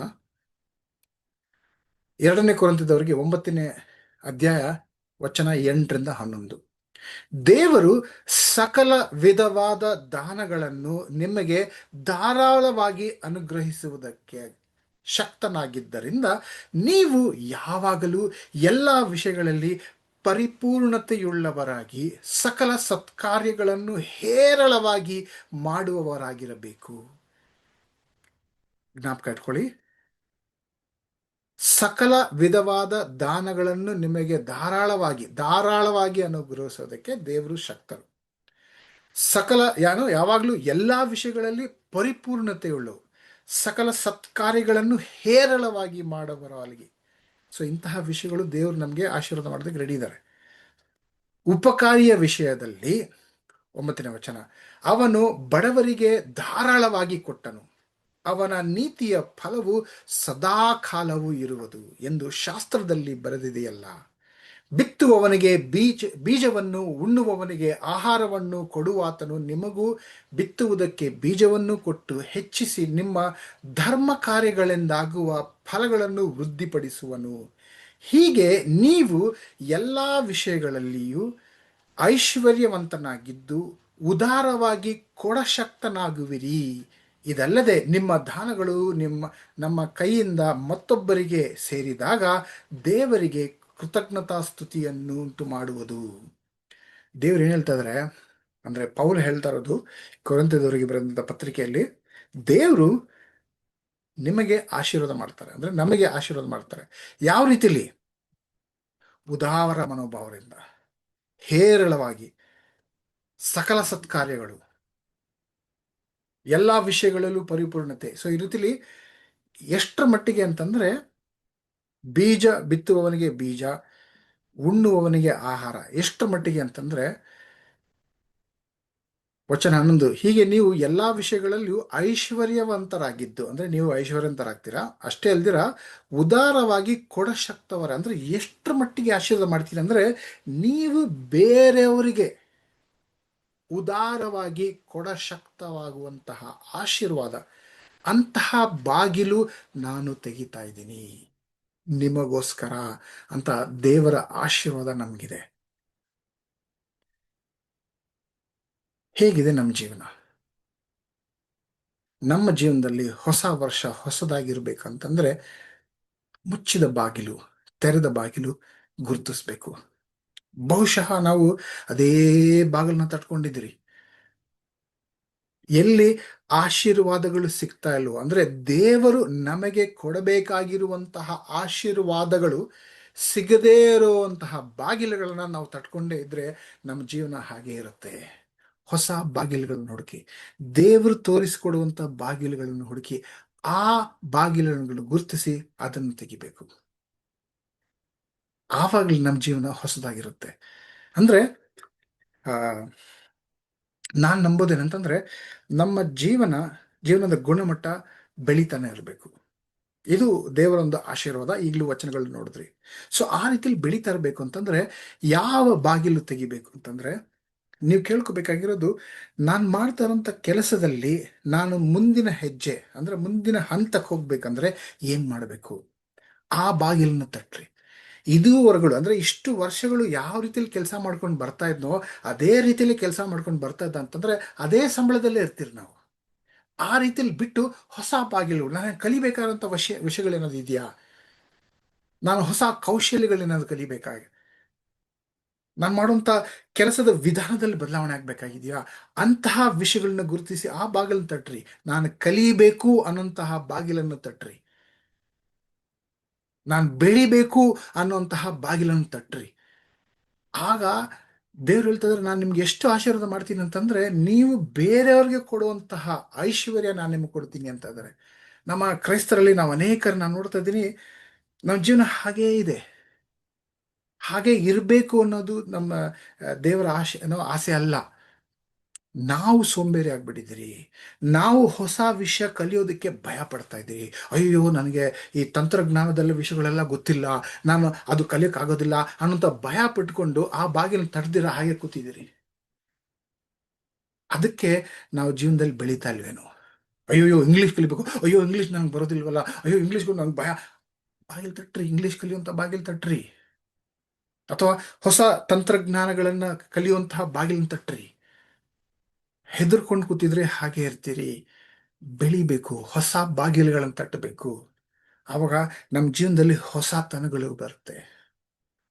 ಆ ರೀತಿಲಿ ಬೆಳೀತಾ ಇರಬೇಕು. ಏನೋ ನಮ್ಮಲ್ಲಿ ಬಹಳ ಜನ ಇದು ಮಾಡಬೇಕು ಅಂತ ಆಸೆಗಳಿರುತ್ತೆ, ಆಲೋಚನೆಗಳಿರುತ್ತೆ, ಆದ್ರೆ ಮಾಡೋದಕ್ಕೆ ಭಯ ಪಡ್ತೀರಿ. ದೇವ್ರು ಹೇಳ್ತಾ ಇದ್ರು, ಇಲ್ಲ, ನಿಮಗೋಸ್ಕರ ಆ ಬಾಗಿಲು ತೆಗಿತೀನಿ, ಬಂದನ್ನು ತಟ್ರಿ.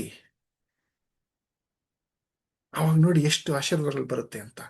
ಪ್ರತಿಯೊಬ್ಬರು ಬೆಳೆಯುವಂತಹ ಜೀವನ ನಮ್ದಾಗಿರ್ಬೇಕು ಅನ್ನೋದೇ ದೇವರ ಆಸೆ. ನಾವ್ಯಾರು ಕೂಡ ಬಡವರಾಗಿರ್ಬೇಕು, ನರಳ್ತಾ ಇರಬೇಕು, ಆ ರೀತಿಲಿ ಇರೋದು ದೇವರ ಒಂದು ಆಸೆ ಅಲ್ಲ. ಹಾಗನ್ಬಿಟ್ಟು ಬರೀ ಹಣದಿಂದನೇ ಹೋಗ್ಬೇಕು ಅಂತ ಹೇಳ್ತಲ್ಲ. ಹಣನೇ ದೇವರು ಅಂತ ಮಾಡ್ಕೊಳ್ಳೋದು ತಪ್ಪು. ಹಾಗನ್ಬಿಟ್ಟು ಬಡತನದಲ್ಲೇ ಇರೋದು ಕೂಡ ತಪ್ಪು.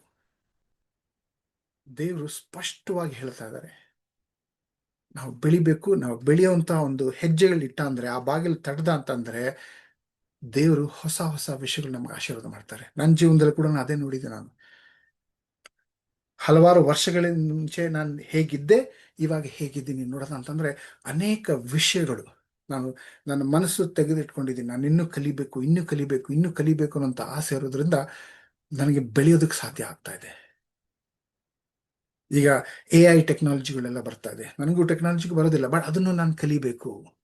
ಅದನ್ನ ಹೇಗೆ ಉಪಯೋಗಿಸೋದು, ಆ ಬಾಗಿಲು ತಟ್ಟಬೇಕು. ನನಗೆ ಬೇರೆಯವ್ರ ಹತ್ರ ಹೋಗ್ಬಿಟ್ಟು, ನಾನು ಫ್ರೀಲಾನ್ಸ್ ಕೆಲಸ ಮಾಡೋದ್ರಿಂದ ಬೇರೆಯವ್ರು ಏನಾದರೂ ಒಂದು ಯೋಜನೆ ಕೊಟ್ಟರೆ ಅಂದರೆ, ಅವ್ರ ಪ್ರಾಜೆಕ್ಟ್ ಕೊಟ್ರೇನೆ ಟ್ರೈನಿಂಗ್ ನನಗೆ ಸಂಪಾದನೆ ಸಾಧ್ಯ. ಬೇರೆಯವ್ರ ಹತ್ರ ಹೋಗಿ ಕೇಳಬೇಕು ಅಂದ್ರೆ ನನಗೆ ಬಹಳ ಹಿಂಜರ್ಕೊಂಡು ನಾನು ಕೂತಿದ್ದ ಅಂತಂದ್ರೆ ಬೆಳೆಯೋದಕ್ಕೆ ಸಾಧ್ಯ ಇಲ್ಲ. ಹೇರಳವಾಗಿ ಆಶೀರ್ವಾದ ಮಾಡೋದಕ್ಕೆ ದೇವರು ಕಾಯ್ತಾ ಇದ್ದಾರೆ. ಆದ್ರೆ ನಾನು ಭಯ ಪಟ್ಕೊಂಡು, ನಾಚಿಕೆ ಪಟ್ಕೊಂಡು ಅಲ್ಲೇ ಕೂತಿದ್ದ ಅಂದ್ರೆ ಬೆಳೆಯೋದಕ್ಕೆ ಸಾಧ್ಯ ಇಲ್ಲ. ಸೊ ನಾನು ಇದನ್ನ ತೆಗೆದಾಕ್ಬಿಟ್ಟು ಹೊಸ ಬಾಗಿಲನ್ನು ತಟ್ಟಿದಾಗ ದೇವರು ಅದ್ಭುತವಾದಂಥ ಬಾಗಿಲುಗಳನ್ನು ಆಶೀರ್ವಾದ ಮಾಡ್ತಾರೆ. 2 ರೀತಿಯಾದಂತಹ ಬಾಗಿಲುಗಳು ನಾನು ನಿಮಗೆ ಗುರುತಿಸ್ಬಿಡ್ತೀನಿ. ಒಂದು, ಜೀವನ ಬೆಳೆಸುವಂತಹ ಬಾಗಿಲು. ಹಣಕಾಸಿನ ವಿಷಯದಲ್ಲಿ ಬೆಳೆಯುವಂತಹ ಒಂದು ಬಾಗಿಲು. ಬಹುಶಃ ನಮ್ಮಲ್ಲಿ ಅನೇಕ ಏನೋ ಸಹೋದರಿಯರು ಮನೇಲಿ ಕೂತಿದ್ದ ಅಂತಂದ್ರೆ, ಮನೇಲಿ ಇತ್ಕೊಂಡೇ ಸಂಪಾದನೆ ಏನಾದ್ರು ಮಾಡೋದಕ್ಕಾಗತ್ತಾ ಅಂತಹ ಬಾಗಿಲು ತೆಗಿತೀರಿ. ನಾನೇನ್ ಕೆಲಸ ಮಾಡ್ತಾ ಇದ್ದೀನೋ ಈ ಕೆಲಸದಲ್ಲಿ ಅಭಿವೃದ್ಧಿ ಆಗುವಂತಹ ಬಾಗಿಲುಗಳು ಯಾವುದು? ಬಿಸ್ನೆಸ್ ಮಾಡ್ತಾ ಇದ್ರೆ ಈ ಬಿಸ್ನೆಸ್ ನ ಬೆಳೆಸಬೇಕು ಅನ್ನುವಂತಹ ಬಾಗಿಲುಗಳು ಯಾವುದು? ಆ ಬಾಗಿಲು ತಟ್ರಿ. ದೇವರು ಆಶೀರ್ವಾದ ಕಾಯ್ಕೊಂಡಿರ್ತಾರೆ. ಇದು ಮೊದಲನೇ ಬಾಗಿಲು. 2ನೇ ಬಾಗಿಲು ಅಂತಂದ್ರೆ, ಕ್ರೈಸ್ತರಾಗಿರುವಂತಹ ನಾವು ಯೇಸು ಕ್ರಿಸ್ತರನ್ನು ಮತ್ತೊಬ್ಬರಿಗೆ ಹಂಚಿಕೊಡ್ಬೇಕಾಗಿದೆ. ಅಂದ್ರೆ ಅನೇಕ ಆಶೀರ್ವಾದಗಳು, ಅಂದ್ರೆ ನಮಗೆ ನೆಮ್ಮದಿ, ಶಾಂತಿ, ಸಂತೋಷ, ಇಂತಹ ಅನೇಕ ಆಶೀರ್ವಾದಗಳು ನಮ್ಮಲ್ಲಿದೆ. ಈ ದಿನ ನನ್ನ ಕುಟುಂಬ ಸಂತೋಷವಾಗಿದೆ ಅಂತ ಅಂದ್ರೆ ನಾವು ಕ್ರೈಸ್ತಲ್ಲಿದ್ದೀರಿ, ಆ ಕಾರಣವಾಗಿ ಮಾತ್ರ ನಾವು ಸಂತೋಷವಾಗಿದ್ದೀರಿ, ತೃಪ್ತಿಕರವಾಗಿದೆ. ಎಷ್ಟಿದೆಯೋ ಅಷ್ಟರಲ್ಲಿ ತೃಪ್ತಿಕರವಾಗಿದ್ದೀರಿ. ಅನೇಕ ವಿಷಯಗಳು ನನ್ನ ಕುಟುಂಬದಲ್ಲಿ, ನನ್ನ ಜೀವನದಲ್ಲಿ ನಾನು ನೋಡ್ತಾ ಇರೋದು ಕ್ರೈಸ್ತನಲ್ಲಿ ಇದ್ದೀನಿ, ಆ ಕಾರಣಕ್ಕೇನೆ ಈ ಆಶೀರ್ವಾದ ಇದೆ. ಈ ಆಶೀರ್ವಾದ ಬೇರೆಯವ್ರಿಗೆ ಹಂಚ್ಕೋಬೇಕಲ್ವಾ? ಅಂದ್ರೆ ಬೇರೆಯವ್ರಿಗೂ ಕೂಡ ಯೇಸು ಕ್ರಿಸ್ತರನ್ನು ಪರಿಚಯಿಸಬೇಕು. ಪ್ರತಿಯೊಬ್ಬ ಕ್ರೈಸ್ತನ ಕರ್ತವ್ಯ, ನಾವು ಮಾಡಲೇಬೇಕಾಗಿರುವಂಥ ವಿಷಯ ಯೇಸು ಕ್ರಿಸ್ತರನ್ನು ಬೇರೆಯವ್ರಿಗೂ ಪರಿಚಯಿಸಬೇಕು. ಯಾಕಂದ್ರೆ ಯೇಸು ಕ್ರಿಸ್ತರು ಪ್ರತಿಯೊಬ್ಬರಿಗೋಸ್ಕರ, ಅಂದ್ರೆ ಪ್ರಪಂಚದಲ್ಲಿರುವಂಥ ಪ್ರತಿಯೊಬ್ಬರಿಗೋಸ್ಕರ ತನ್ನ ಪ್ರಾಣ ತ್ಯಾಗ ಮಾಡಿದ್ರು. ಸೊ ಆ ಕಾರಣವಾಗಿ ನಾವು ಇನ್ನೊಬ್ಬರಿಗೆ ಈ ಒಂದು ಆಶೀರ್ವಾದ ಹಂಚ್ಕೋಬೇಕು ಅಂತಂದ್ರೆ ಅವ್ರಿಗೆ ಹೋಗಿ ಯೇಸು ಕ್ರಿಸ್ತರ ಬಗ್ಗೆ ತಿಳಿಸಿ ಹೇಳಬೇಕಾಗಿದೆ. ತಿಳಿಸಿ ಹೇಳಬೇಕಾದ್ರೆ ಬಹಳ ಸಾರಿ ನಮ್ಗೇನಾಗುತ್ತೆ, ಸ್ವಲ್ಪ ಪ್ರಯತ್ನ ಪಡ್ತೀರಿ, ಅವರು ನಕಾರಾತ್ಮಕ, ನಾನು ಬರಲ್ಲ ಹಾಗೆ ಹೀಗೆ ಅಂದ್ಬಿಟ್ಟು ಅಂತಂದ್ರೆ ನಾವು ಡಿಸ್ಕರೇಜ್ ಆಗಿ ನಿರುತ್ಸಾಹ ಹೊಂದಿ ಆ ರೀತಿಯಲ್ಲಿ ಬೇರೆಯವ್ರ ಹತ್ರ ಹಂಚ್ಕೊಳ್ಳೋದಿಗೆ ಬಿಟ್ಬಿಟ್ಟಿದ್ದೀರಿ. ಅನೇಕ ಜನರು ಯೇಸು ಕ್ರಿಸ್ತರನ್ನ ಹಂಚ್ಕೊಳ್ಳೋದಕ್ಕೆ ಪ್ರಯತ್ನ ಪಟ್ಟು ಸೋತು ಬಿದ್ದೋಗಿರೋರೆ ನಮ್ಮಲ್ಲಿ ಬಹಳ ಜನ. ಸೊ ಅದಕ್ಕೋಸ್ಕರ ನಾನು ಹೇಳ್ತಾ ಇದ್ದೀನಿ, ಹೊಸ ಬಾಗಿಲನ್ನು ತಟ್ರಿ, ಅಂದ್ರೆ ಹೊಸ ಜನರನ್ನು ಹುಡುಕ್ರಿ. ಸತ್ಯವಾದ ವಚನ ಓದೋಣ ನೋಡಿ. ಅಪೊಸ್ತಲರು 16ನೇ ಅಧ್ಯಾಯ ವಚನ 6-10. ಆಸ್ಯ ಸೀಮೆಯಲ್ಲಿ ವಾಕ್ಯವನ್ನು ಹೇಳಬಾರದೆಂದು ಪವಿತ್ರಾತ್ಮನು ತಡೆದದ್ದರಿಂದ ಅವರು ಫ್ರುಗ್ಯ, ಗಲಾತ್ಯ ಸೀಮೆಯನ್ನು ಹಾದು ಹೋಗಿ, ಅಂದ್ರೆ ಇಲ್ಲಿ ಪವಿತ್ರಾತ್ಮನೇ ತಡಿತಾ ಇದ್ದಾರೆ, ಆಸ್ಯ ಸೀಮೆಯಲ್ಲಿ ವಾಕ್ಯ ಸಾರಬಾರ್ದು ಅಂತ. ಆ ಬಾಗಿಲು ಮುಚ್ಚಿದೆ, ಅಯ್ಯೋ ಆ ಬಾಗಿಲು ಮುಚ್ಚಿದೆ ಅಂತ ಡಿಸ್ಕರೇಜ್ ಆಗಿ ಕೂತಿಲ್ಲ. ಮುಂದಕ್ಕೆ ನೋಡಿ 7ನೇ ವಚನ. ಮೂಸ್ಯಕ್ಕೆ ಎದುರಾಗಿ ಬಂದಾಗ ಬಿಥೋನ್ಯಕ್ಕೆ ಹೋಗುವ ಪ್ರಯತ್ನ ಮಾಡಿದರು, ಅಲ್ಲಿಯೂ ಯೇಸುವಿನ ಆತ್ಮನು ಅವರನ್ನು ಹೋಗಗೊಡಿಸಲಿಲ್ಲ. ಇಲ್ಲಿ ಬೇಡ, ಓಕೆ ಇಲ್ಲಿ ಬಾಗಿಲು ಮುಚ್ಚಿದೆ ಅಂತ ಹೇಳಿ ಇನ್ನೊಂದು ಕಡೆ ಹೋದ್ರು, ಅಲ್ಲೂ ಕೂಡ ಯೇಸುವಿನ ಆತ್ಮ ಅವರನ್ನು ಹೋಗಗೊಡಿಸಲಿಲ್ಲ, ಆ ಬಾಗಿಲು ಮುಚ್ಚಾಗಿದೆ. ಆಗ ಅವರು ಮೂಸ್ಯವನ್ನು ಸುಮ್ಮನೆ ದಾಟಿ ತ್ರೋವಕ್ಕೆ ಬಂದರು. ಅಲ್ಲಿ ರಾತ್ರಿ ಕಾಲದಲ್ಲಿ ಪೌಲನಿಗೆ ಒಂದು ದರ್ಶನವಾಯಿತು. ಏನೆಂದರೆ ಮೊಕೆದೋನ್ಯ ದೇಶವದನಾದ ಒಬ್ಬ ಮನುಷ್ಯನು ನಿಂತುಕೊಂಡು, ನೀನು ಸಮುದ್ರವನ್ನು ದಾಟಿ ಮೊಕೊದ್ಯನಕ್ಕೆ ಬಂದು ನಮಗೆ ನೆರವಾಗಬೇಕೆಂದು ಅವನನ್ನು ಬೇಡಿಕೊಳ್ಳುತ್ತಿದ್ದನು. ಅವನಿಗೆ ಆ ದರ್ಶನವಾದ ಮೇಲೆ ಆ ಸೀಮೆಯವರಿಗೆ ಸುವಾರ್ತೆಯನ್ನು ಸಾರುವುದಕ್ಕೆ ದೇವರು ನಮ್ಮನ್ನು ಕರೆದಿದ್ದಾನೆಂದು ನಾವು ನಿಶ್ಚಯಿಸಿಕೊಂಡು ಕೂಡಲೇ ಮೊಕೊದ್ಯನಕ್ಕೆ ಹೊರಟು ಹೋಗುವ ಪ್ರಯತ್ನ ಮಾಡಿದೆವು. ಒಂದ್ ಕಡೆ ಹೋದ್ರು ಪವಿತ್ರಾತ್ಮ ಅನ್ನಿಸ್ತು, ಇನ್ನೊಂದ್ ಕಡೆ ಹೋದ್ರು ಪವಿತ್ರಾತ್ಮ ಅನ್ನಿಸ್ತು. ಅಯ್ಯೋ ಇದೆಲ್ಲ ಬಾಗಿಲು ಮುಚ್ಚೋಗಿದೆ ಅಂತ ಅವ್ರು ನಿಂತ್ಕೊಂಡಿಲ್ಲ, ಮರು ಪ್ರಯತ್ನ ಪಡ್ತಾ ಇದ್ರು, ತೆರೆದ ಬಾಗಿಲುಗಳನ್ನು ಗುರುತಿಸೋಕೆ ಪ್ರಯತ್ನ ಪಡ್ತಾ ಇದ್ರು. ಸೊ ಆ ರೀತಿಯಲ್ಲಿ ನಮ್ಮಲ್ಲೂ ಕೂಡ ಬಹಳ ಜನ ನಾವು ಪ್ರಯತ್ನ ಪಟ್ಟಿದ್ದೀರಿ, ಪಟ್ಟಿ ನಿರುತ್ಸಾಹವಾಗಿ ಸುಮ್ಮನೆ ಆಗ್ಬಿಟ್ಟಿದ್ರಿ. ಆ ರೀತಿಯಲ್ಲಿ ಬಿಟ್ಟು ಕೊಡ್ದಿರಾ ಹೊಸ ಬಾಗಿಲು ಹುಡುಕ್ತಾರೆ, ಹೊಸ ಬಾಗಿಲನ್ನು ಹುಡುಕ್ತಾ ಇದ್ರಿ. ದೇವ್ರು ತೋರಿಸ್ಕೊಡ್ತಾರೆ, ಈ ಬಾಗಿಲು ಮುಚ್ಚಾಗಿದೆ, ಆ ಬಾಗಿಲು ಮುಚ್ಚಾಗಿದೆ, ಆ ಬಾಗಿಲು ಮುಚ್ಚಾಗಿದೆ, ಆಗಿಲ್ಲ 10 ಬಾಗಿಲು ಮುಚ್ಚಾಗಿದೆ, 11ನೇ ಬಾಗಿಲು ತೆಗೆದಿರ್ಬೋದು. ಪ್ರಯತ್ನ ಪಡ್ತಾನೆ ಇರಬೇಕು. ಅಂದ್ರೆ ನಾವು ಜನರನ್ನ ಗುರುತಿಸ್ತಾ ಇರ್ಬೇಕು, ಯಾರು ಯೇಸುಗೋಸ್ಕರ ಮನಸ್ಸನ್ನ ತೆರೆದಿಟ್ಕೊಂಡಿದ್ದಾರೆ ಆ ಬಾಗಿಲನ್ನ ತಟ್ತಾ ಇರಬೇಕು. ಯಾವ ಮನಸ್ಸು ತೆರೆದಿದೆ ಅಂತ ನಮ್ಗೆ ಕಾಣಿಸಲ್ಲ, ನಾವು ಪ್ರಯತ್ನ ಪಡ್ತಾನೆ ಇರಬೇಕು ಬಾಗಿಲು ತಟ್ಟೋದು. ಅಂದ್ರೆ ಯೇಸು ಕ್ರಿಸ್ತರನ್ನ ಹಂಚ್ಕೊಳ್ತಾನೆ ಹೋಗ್ತಾ ಇರಬೇಕು, ಅವಕಾಶಗಳನ್ನ ಹುಡುಕ್ತಾ ಇರಬೇಕು. ಯಾವ ರೀತಿಲಿ ಯೇಸು ಕ್ರಿಸ್ತರನ್ನು ನಾನು ಹಂಚ್ಕೋಬಹುದು ಜನರ ಜೊತೆಲಿ, ಈ ಆಶೀರ್ವಾದ ನನಗೋಸ್ಕರ ಮಾತ್ರ ಅಲ್ಲ, ನಾನು ಬೇರೆಯವ್ರ ಹತ್ರ ಹಂಚ್ಕೋಬೇಕು, ಹಂಚ್ಕೊಳ್ಳೋದಕ್ಕೆ ಯಾವ ಬಾಗಿಲು ತೆಗೆದಿದೆ ಅನ್ನೋದನ್ನ ನಾವು ಗುರುತಿಸ್ತಾ ಇರಬೇಕು. ಸೊ ಆ ಪ್ರಯತ್ನನ ಇಲ್ಲಿ ಮಾಡುತ್ತಿದ್ರೆ, ಈ ರೀತಿಲಿ ಮಾಡಿದಾಗ ಏನಾಯ್ತು ಮುಂದೆ ನೋಡೋಣ. 16ನೇ ಅಧ್ಯಾಯ ವಚನ 14-15. ನಮ್ಮ ಮಾತುಗಳನ್ನು ಕೇಳಿದವರಲ್ಲಿ ಲುದ್ಯಳೆಂಬ ಒಬ್ಬ ಸ್ತ್ರೀಯು ಇದ್ದಳು. ಆಕೆ ಧೂಮ್ರವರ್ಣದ ವಸ್ತ್ರಗಳನ್ನು ಮಾರುವವಳು, ತುವಥೈರ ಎಂಬ ಊರಿನವಳು, ದೇವಭಕ್ತಳು ಆಗಿದ್ದಳು. ಪೌಲನು ಹೇಳಿದ ಮಾತುಗಳಿಗೆ ಲಕ್ಷ್ಯ ಕೊಡುವುದಕ್ಕೆ ಕರ್ತನು ಆಕೆಯ ಹೃದಯವನ್ನು ತೆರೆದೆನು. ಆಕೆಯು ಆಕೆಯ ಮನೆಯವರು ದೀಕ್ಷಾಸ್ನಾನ ಮಾಡಿಸಿಕೊಂಡ ಮೇಲೆ ಆಕೆ, ನಾನು ಕರ್ತನನ್ನು ನಂಬಿದವಳೆಂದು ನಿಶ್ಚಯಿಸಿಕೊಂಡಿದ್ದೇನೆ, ನನ್ನ ಮನೆಯಲ್ಲಿ ಬಂದು ಇರಿ ಎಂದು ಬೇಡಿಕೊಂಡು ನಮ್ಮನ್ನು ಬಲವಂತ ಮಾಡಿದಳು. ಈ ರೀತಿಲಿ ಇಲ್ಲಿ ಮುಚ್ಚೋಯ್ತು, ಬಾಗಿಲು ಮುಚ್ಚೋಯ್ತು ಅಂತ ಹೇಳಿ ಹೊಸದ ಪ್ರದೇಶಕ್ಕೆ ಹೋದಾಗ ಅಲ್ಲಿ ಒಂದು ಇಡೀ ಕುಟುಂಬನೇ ಬದಲಾವಣೆ ಆಗ್ತಾ ಇರೋದು ಈ ವಚನದಲ್ಲಿ ನಾವು ನೋಡ್ತೀರಿ. ಸೊ ಇದೇ ರೀತಿಲಿ ಆ ಒಂದು ಅಧ್ಯಾಯ ಮಾಡಿ ನೋಡಿ, ಅಲ್ಲಿರುವಂಥ ಅಧ್ಯಾಯ ಮುಂದೆ ಮಾಡ್ಕೊಂಡು ಹೋದಂತಂದ್ರೆ ಅನೇಕ ಬಾಗಿಲುಗಳು ತೆರೆದಿರುವಂಥ ಬಾಗಿಲುಗಳು ನಾವು ನೋಡ್ತೀರಿ. ಅಲ್ಲಿರುವಂತಹ ಶಿಷ್ಯರು ಎಂತಹ ಅದ್ಭುತ ಕಾರ್ಯಗಳನ್ನು ಮಾಡಿದ್ರು, ಎಷ್ಟೊಂದು ಜನರು ಬದಲಾವಣೆ ಆಗೋದು ಅಂತ. ಅಲ್ಲಿ ಒಂದು ಉದಾಹರಣೆ ಇಲ್ಲಿ ಲುದ್ಯಳೆಂಬ ಲಿಡಿಯಾ ಅನ್ನೋಂಥ ಸ್ತ್ರೀ ಬಗ್ಗೆ ಹೇಳ್ತಾ ಇದ್ದೀನಿ. ಅವ್ರ ಇಡೀ ಕುಟುಂಬನೇ ಬದಲಾವಣೆ ಆಯಿತು. ಸೊ ಅದೇ ರೀತಿಲಿ ನಾವು ಈ ಬಾಗಿಲು ತಟ್ಟುವಂತಹ ಪ್ರಯತ್ನ ಬಿಟ್ಟು ಕೊಡೋದು ಬೇಡ. ಎಷ್ಟೋ ಜನ ಇದ್ದಾರೆ, ನರಳುತ್ತಾ ಇದ್ದಾರೆ.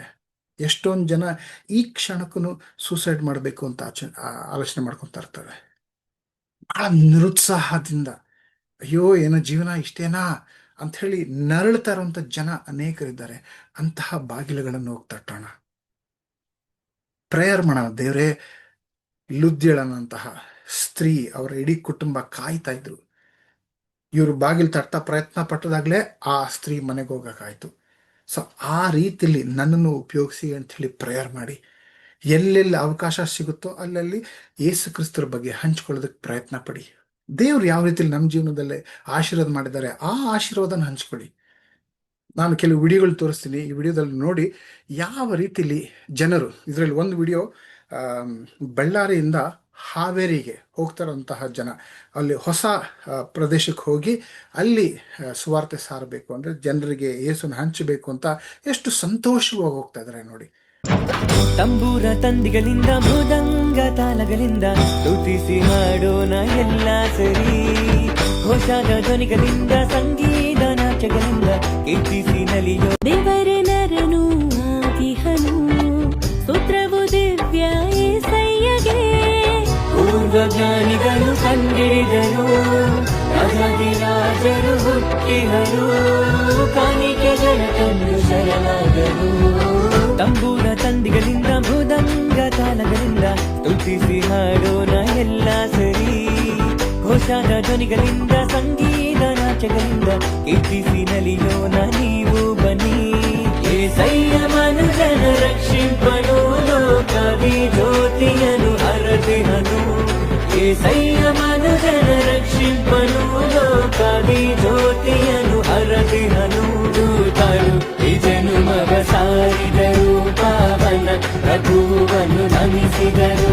ದೂತರು ಈ ಜನುಮವ ಸಾರಿದರು, ಪಾವನ ಪ್ರಭುವನ್ನು ನನ್ನ ಪ್ರಭುವನ್ನು ನಮಿಸಿದರು.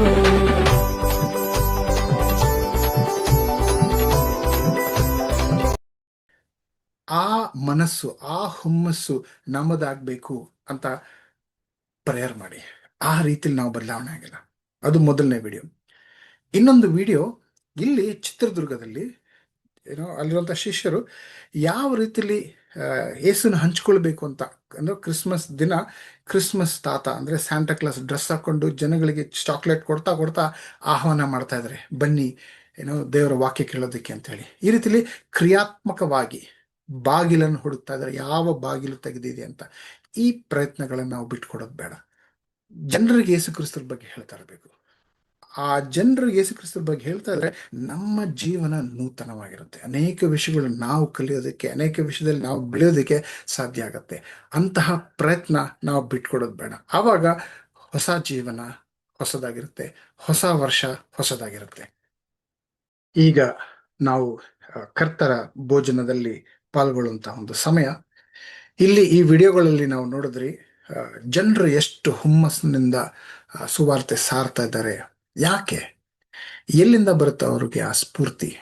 ಇವರಾಗ್ಲಿ ಅಥವಾ ಮೊದಲನೇ ಶತಮಾನದಲ್ಲಿ ಅಲ್ಲಿರುವಂತಹ ಶಿಷ್ಯರು, ಅಪೋಸ್ತಲರು ಅದ್ಭುತ ಕಾರ್ಯಗಳನ್ನ ಮಾಡ್ತಾ ಇದ್ರು. ಜನರ ಹತ್ರ ಹೋಗಿ ಯೇಸುವನ್ನ ಹಂಚ್ಕೊಳ್ಳುವಂತಹ ವಿಷಯದಲ್ಲಿ ಎಷ್ಟೋ ಕಷ್ಟಗಳಾದ್ರೂ ಕೂಡ ನಿರಾಸೆ ಹೊಂದಿದೀರ ಮರಳಿ ಪ್ರಯತ್ನ ಮಾಡ್ತಾನೇ ಇದ್ರು. ಅವ್ರಿಗೆ ಆ ಸ್ಫೂರ್ತಿ ಎಲ್ಲಿಂದ ಬರ್ತಾ ಇತ್ತು? ಎಲ್ಲದಕ್ಕೂ ನನ್ನ ಜೀವನ ಬದಲಾವಣೆ ಮಾಡ್ಕೊಳ್ಳೋದಕ್ಕೆ, ನನ್ನ ಸ್ವಭಾವ ಬದಲಾವಣೆ ಮಾಡ್ಕೊಳ್ಳೋದಕ್ಕೆ, ನನ್ನ ಪಾಪನ ಬಿಟ್ಟು ನಾನು ಹೊಸ ವ್ಯಕ್ತಿ ಆಗ್ಬೇಕು ಅಂದ್ರೆ, ನನ್ನ ಕುಟುಂಬದಲ್ಲಿ ನಾನು ಹೊಸ ವ್ಯಕ್ತಿ ಆಗ್ಬೇಕು, ಪ್ರೀತಿ ನಾನು ಜಾಸ್ತಿ ಮಾಡಬೇಕು, ಪ್ರೀತಿ ಮಾಡೋಂಥ ವ್ಯಕ್ತಿ ನಾನಾಗಬೇಕು, ಜೀವನದಲ್ಲಿ ಕಷ್ಟ ಪಡಬೇಕು, ಶ್ರಮ ಪಡಬೇಕು. ಈ ರೀತಿಲಿ ಎಲ್ಲದಕ್ಕೂ ಸ್ಫೂರ್ತಿ ಶಿಲುಬೆ, ಯೇಸು ಮಾಡಿರುವಂಥ ಆ ತ್ಯಾಗ. ಯಾಕೆ ಮಾಡಬೇಕಾಯ್ತು ಯೇಸು? ಯೇಸು ಯಾರು? ಇಡೀ ಪ್ರಪಂಚನೇ ಸೃಷ್ಟಿ ಮಾಡಿರುವಂತಹ ಸೃಷ್ಟಿಕರ್ತ. ಸೃಷ್ಟಿಕರ್ತನಾಗಿದ್ರೂ ಮನುಷ್ಯನಾಗಿ ಈ ಭೂಮಿಗೆ ಬಂದು 33 ವರ್ಷಗಳ ಕಾಲ ಮನುಷ್ಯನಾಗಿ ಜೀವನ ಮಾಡಿ ನಮಗೆ ಒಂದು ನಿದರ್ಶನ, ಉದಾಹರಣೆಯ ಜೀವನ ತೋರಿಸ್ಕೊಟ್ಟು ಶಿಲುಬೆ ಮೇಲೆ ಅಷ್ಟು ಕ್ರೂರವಾಗಿ ಹಿಂಸೆಗೊಳಗಾಗಿದ್ರು ಕೂಡ ನಮ್ಮ ಬಗ್ಗೆ ಪ್ರಾರ್ಥನೆ ಮಾಡಿ, ಇವ್ರು ಏನ್ ಮಾಡ್ತಾ ಇದಾರೆ, ಇವರು ತಿಳಿಯದು, ಅವ್ರನ್ನ ಕ್ಷಮಿಸಿ ಅಂತ ನಮಗೋಸ್ಕರ ಪ್ರಾರ್ಥನೆ ಮಾಡಿ ಅವರ ಆ ಪ್ರೀತಿ ತೋರಿಸ್ಕೊಟ್ರಲ್ಲ, ಆ ಪ್ರೀತಿ ನಮಗೆ ಸ್ಫೂರ್ತಿ ಆಗ್ಬೇಕು. ನನ್ನ ಹೊಸ ವರ್ಷದ ಜೀವನ ಹೊಸದಾಗಿರ್ಬೇಕು, ಯಾವಾಗ್ಲೂ ನನ್ನ ಜೀವನ ನೂತನವಾಗಿ ಇಟ್ಕೋಬೇಕು, ಯಾವಾಗ್ಲೂ ನನ್ನ ಹಳೆದು ತೆಗೆದಾಕಿ ಹೊಸದನ್ನು ತಗೊಳ್ತಾ ಇರಬೇಕು ಅಂತಂದ್ರೆ ನಮಗೆ ಸ್ಫೂರ್ತಿ ಶಿಲ್ಬೆ ಆಗ್ಬೇಕು. ಈಗ ಕರ್ತರ ಭೋಜನದಲ್ಲಿ ಪಾಲ್ಗೊಳ್ಬೇಕಾದ್ರೆ ಈ ರೊಟ್ಟಿ ಯೇಸು ಕ್ರಿಸ್ತರ ದೇಹಕ್ಕೆ ಹೋಲಿಸುತ್ತೆ, ದ್ರಾಕ್ಷರಸ ಯೇಸು ಕ್ರಿಸ್ತರ ರಕ್ತಕ್ಕೆ ಹೋಲಿಸುತ್ತೆ. ಅದು ತಗೋಬೇಕಾದ್ರೆ ಇನ್ನೊಂದು ಸಾರಿ ನಮಗ್ ನಾವೇ ಜ್ಞಾಪಕ ಪಡಿಸೋಣ, ಎಷ್ಟು ಯೇಸು ನನ್ನ ಪ್ರೀತಿ ಮಾಡ್ತಾ ಇದ್ದಾರೆ.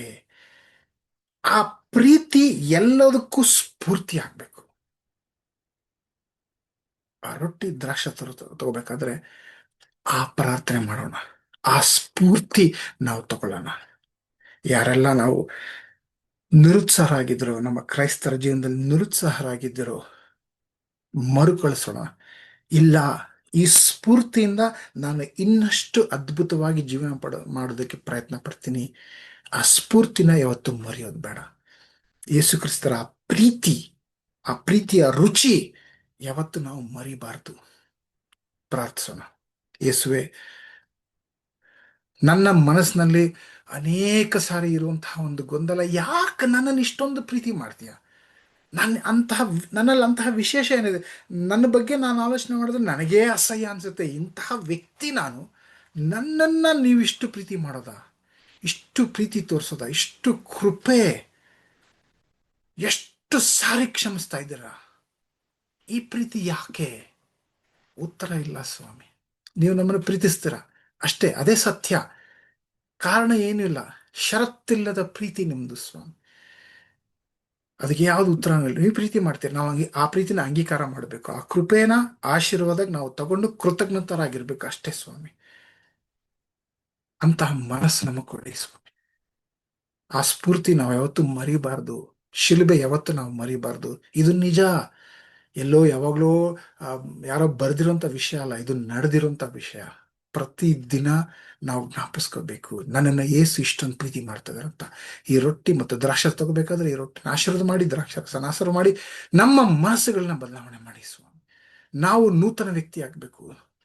ಬರೀ ಹೊಸ ವರ್ಷದಲ್ಲಿ ಮಾತ್ರ ಅಲ್ಲ, ಪ್ರತಿದಿನ, ಪ್ರತಿ ಕ್ಷಣ ನೂತನ ವ್ಯಕ್ತಿ ಆಗ್ಬೇಕು. ಪ್ರತಿದಿನ ನಾವು ಆಲೋಚನೆ ಮಾಡಬೇಕು, ನಾನು ಹೊಸ ವ್ಯಕ್ತಿ ಆಗ್ಬೇಕು. ನಾನು ಮಲಗಿದಾಗ ಮತ್ತೆ ಎದ್ದೊಳ್ದಾಗ ಹೊಸ ವ್ಯಕ್ತಿ ಆಗ್ಬೇಕು. ಕೆಲ್ಸಕ್ಕೆ ಹೋಗ್ತಾ ಇರ್ಬೇಕಾದ್ರೆ ಹೊಸ ವ್ಯಕ್ತಿಯಾಗಿ ನಾನು ಕೆಲ್ಸಕ್ಕೆ ಹೋಗ್ಬೇಕು. ಕುಟುಂಬದ ಸದಸ್ಯರ ಹತ್ರ ಹೋಗ್ತಾ ಇರ್ಬೇಕಾದ್ರೆ ನಾನು ಹೊಸ ವ್ಯಕ್ತಿಯಾಗಿ, ಹೊಸದಾಗಿ ಪ್ರೀತಿ ಮಾಡುವಂತ, ಅಂದ್ರೆ ನೀವು ನಮ್ಮನ್ನ ಪ್ರೀತಿ ಮಾಡಿದ ರೀತಿಯಲ್ಲಿ ನಾನು ಪ್ರೀತಿ ಮಾಡುವಂತ ವ್ಯಕ್ತಿ ನಾನು ಆಗ್ಬೇಕು. ಆ ಸ್ಫೂರ್ತಿ ನಮಗೆ ನೀಡಿ ಸ್ವಾಮಿ.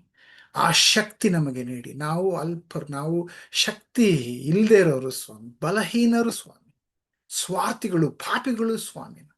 ನಾವು ನಮ್ಮ ಸ್ವಂತಕ್ಕೆ ಜೀವನ ಮಾಡೋದಕ್ಕೆ ಬಿಟ್ಕೊಡ್ದಿರ ಪವಿತ್ರ ಆತ್ಮರೇ, ನೀವೇ ನಮಗೆ ಸಹಾಯ ಮಾಡಿ ನಮ್ಮ ಮನಸ್ಸಿನಲ್ಲಿ ಬದಲಾವಣೆ ಮಾಡ್ತೀವಿ ಅಂತ ಹೇಳಿ ನಾವು ಸಂಪೂರ್ಣವಾಗಿ ನಂಬ್ತಾ ಇದ್ದೀವಿ. ಯೇಸುವೇ ಶಿಲುಬೆ ಮೇಲೆ ಮಾಡಿರುವಂತಹ ಆ ಮಹಾತ್ಯಾಗಕ್ಕೋಸ್ಕರ ಕೃತಜ್ಞತೆ ಹೇಳ್ತಾ, ಈ ರೊಟ್ಟಿ ದ್ರಾಕ್ಷರಸ ಆಶೀರ್ವಾದ ಮಾಡಿ ಅಂತ ಹೇಳಿ ಈ ಒಂದೆಲ್ಲಾ ವಿಷಯಗಳನ್ನು, ನಮ್ಮ ಪಾಪಗಳನ್ನೆಲ್ಲ ಕ್ಷಮಿಸೋದಕ್ಕೋಸ್ಕರ ನಮಗೆ ಕೃತಜ್ಞತೆ ಹೇಳ್ತಾ ಈ ಪ್ರಾರ್ಥನೆನ ಯೇಸುವೇ ನಿಮ್ಮ ನಾಮದಲ್ಲಿ ಕೇಳ್ತಾ ಇದ್ದೀನಿ. ಆಮೇನ್.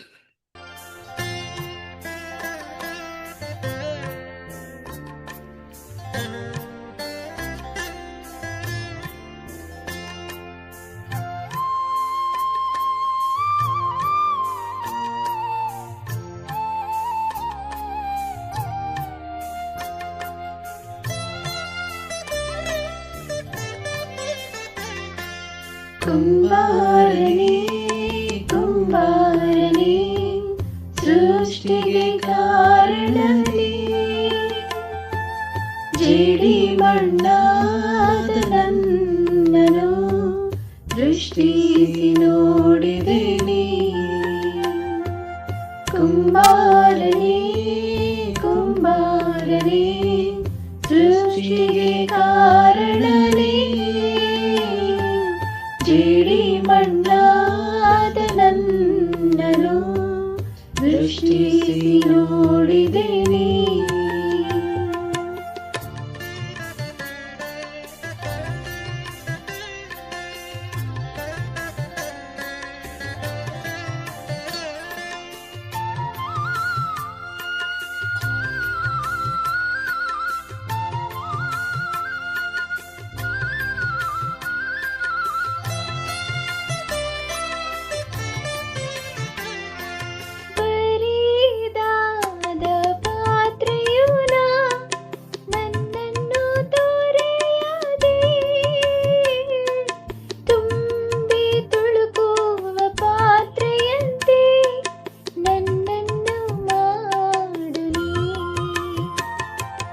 ಬರಿದಾದ ಪಾತ್ರೆಯು ನನ್ನನ್ನು ತೊರೆಯದೆ ತುಂಬಿ ತುಳುಕುವ ಪಾತ್ರೆಯಂತೆ ನನ್ನನ್ನು ಮಾಡು ನೀ. ವೇದದಿ ಕಾಣುವ ಪಾತ್ರೆಯಂತೆ ಯೇಸುವ ಹೊಗಳುವೆ, ನನ್ನನ್ನು ಅಂತಹ ಪಾತ್ರೆಯಂತೆ ಬಳಸಿಕೊಳ್ಳು ನೀ. ಕುಂಬಾರನೇ ಕುಂಬಾರನೇ, ಸೃಷ್ಟಿಗೆ ಕಾರಣನೇ, ಜೇಡಿ ಮಣ್ಣಾದ ನನ್ನನು ದೃಷ್ಟಿ ನೋಡಿದೀನಿ.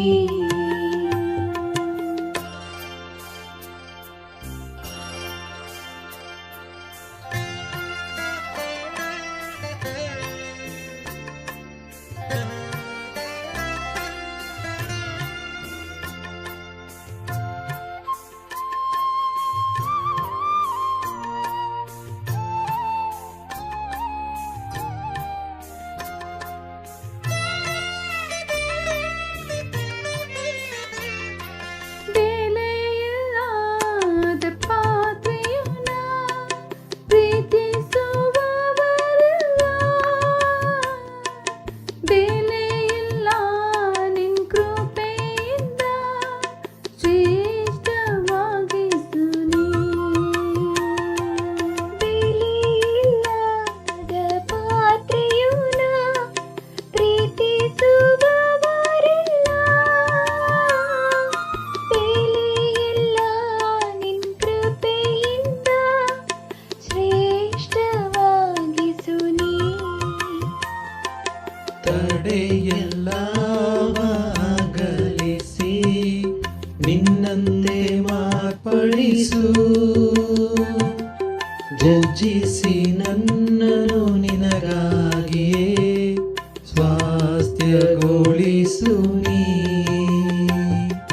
ಕುಂಬಾರನೇ ಕುಂಬಾರನೇ, ಸೃಷ್ಟಿಗೆ ಕಾರಣನೇ, ಜೇಡಿ ಮಣ್ಣಾದ ನನ್ನನು ದೃಷ್ಟಿಸಿ ನೋಡಿದೀನಿ. ಕುಂಬಾರನೇ ಕುಂಬಾರನೇ, ಸೃಷ್ಟಿಗೆ ಕಾರಣನೇ, ಜೇಡಿ ಮಣ್ಣಾದ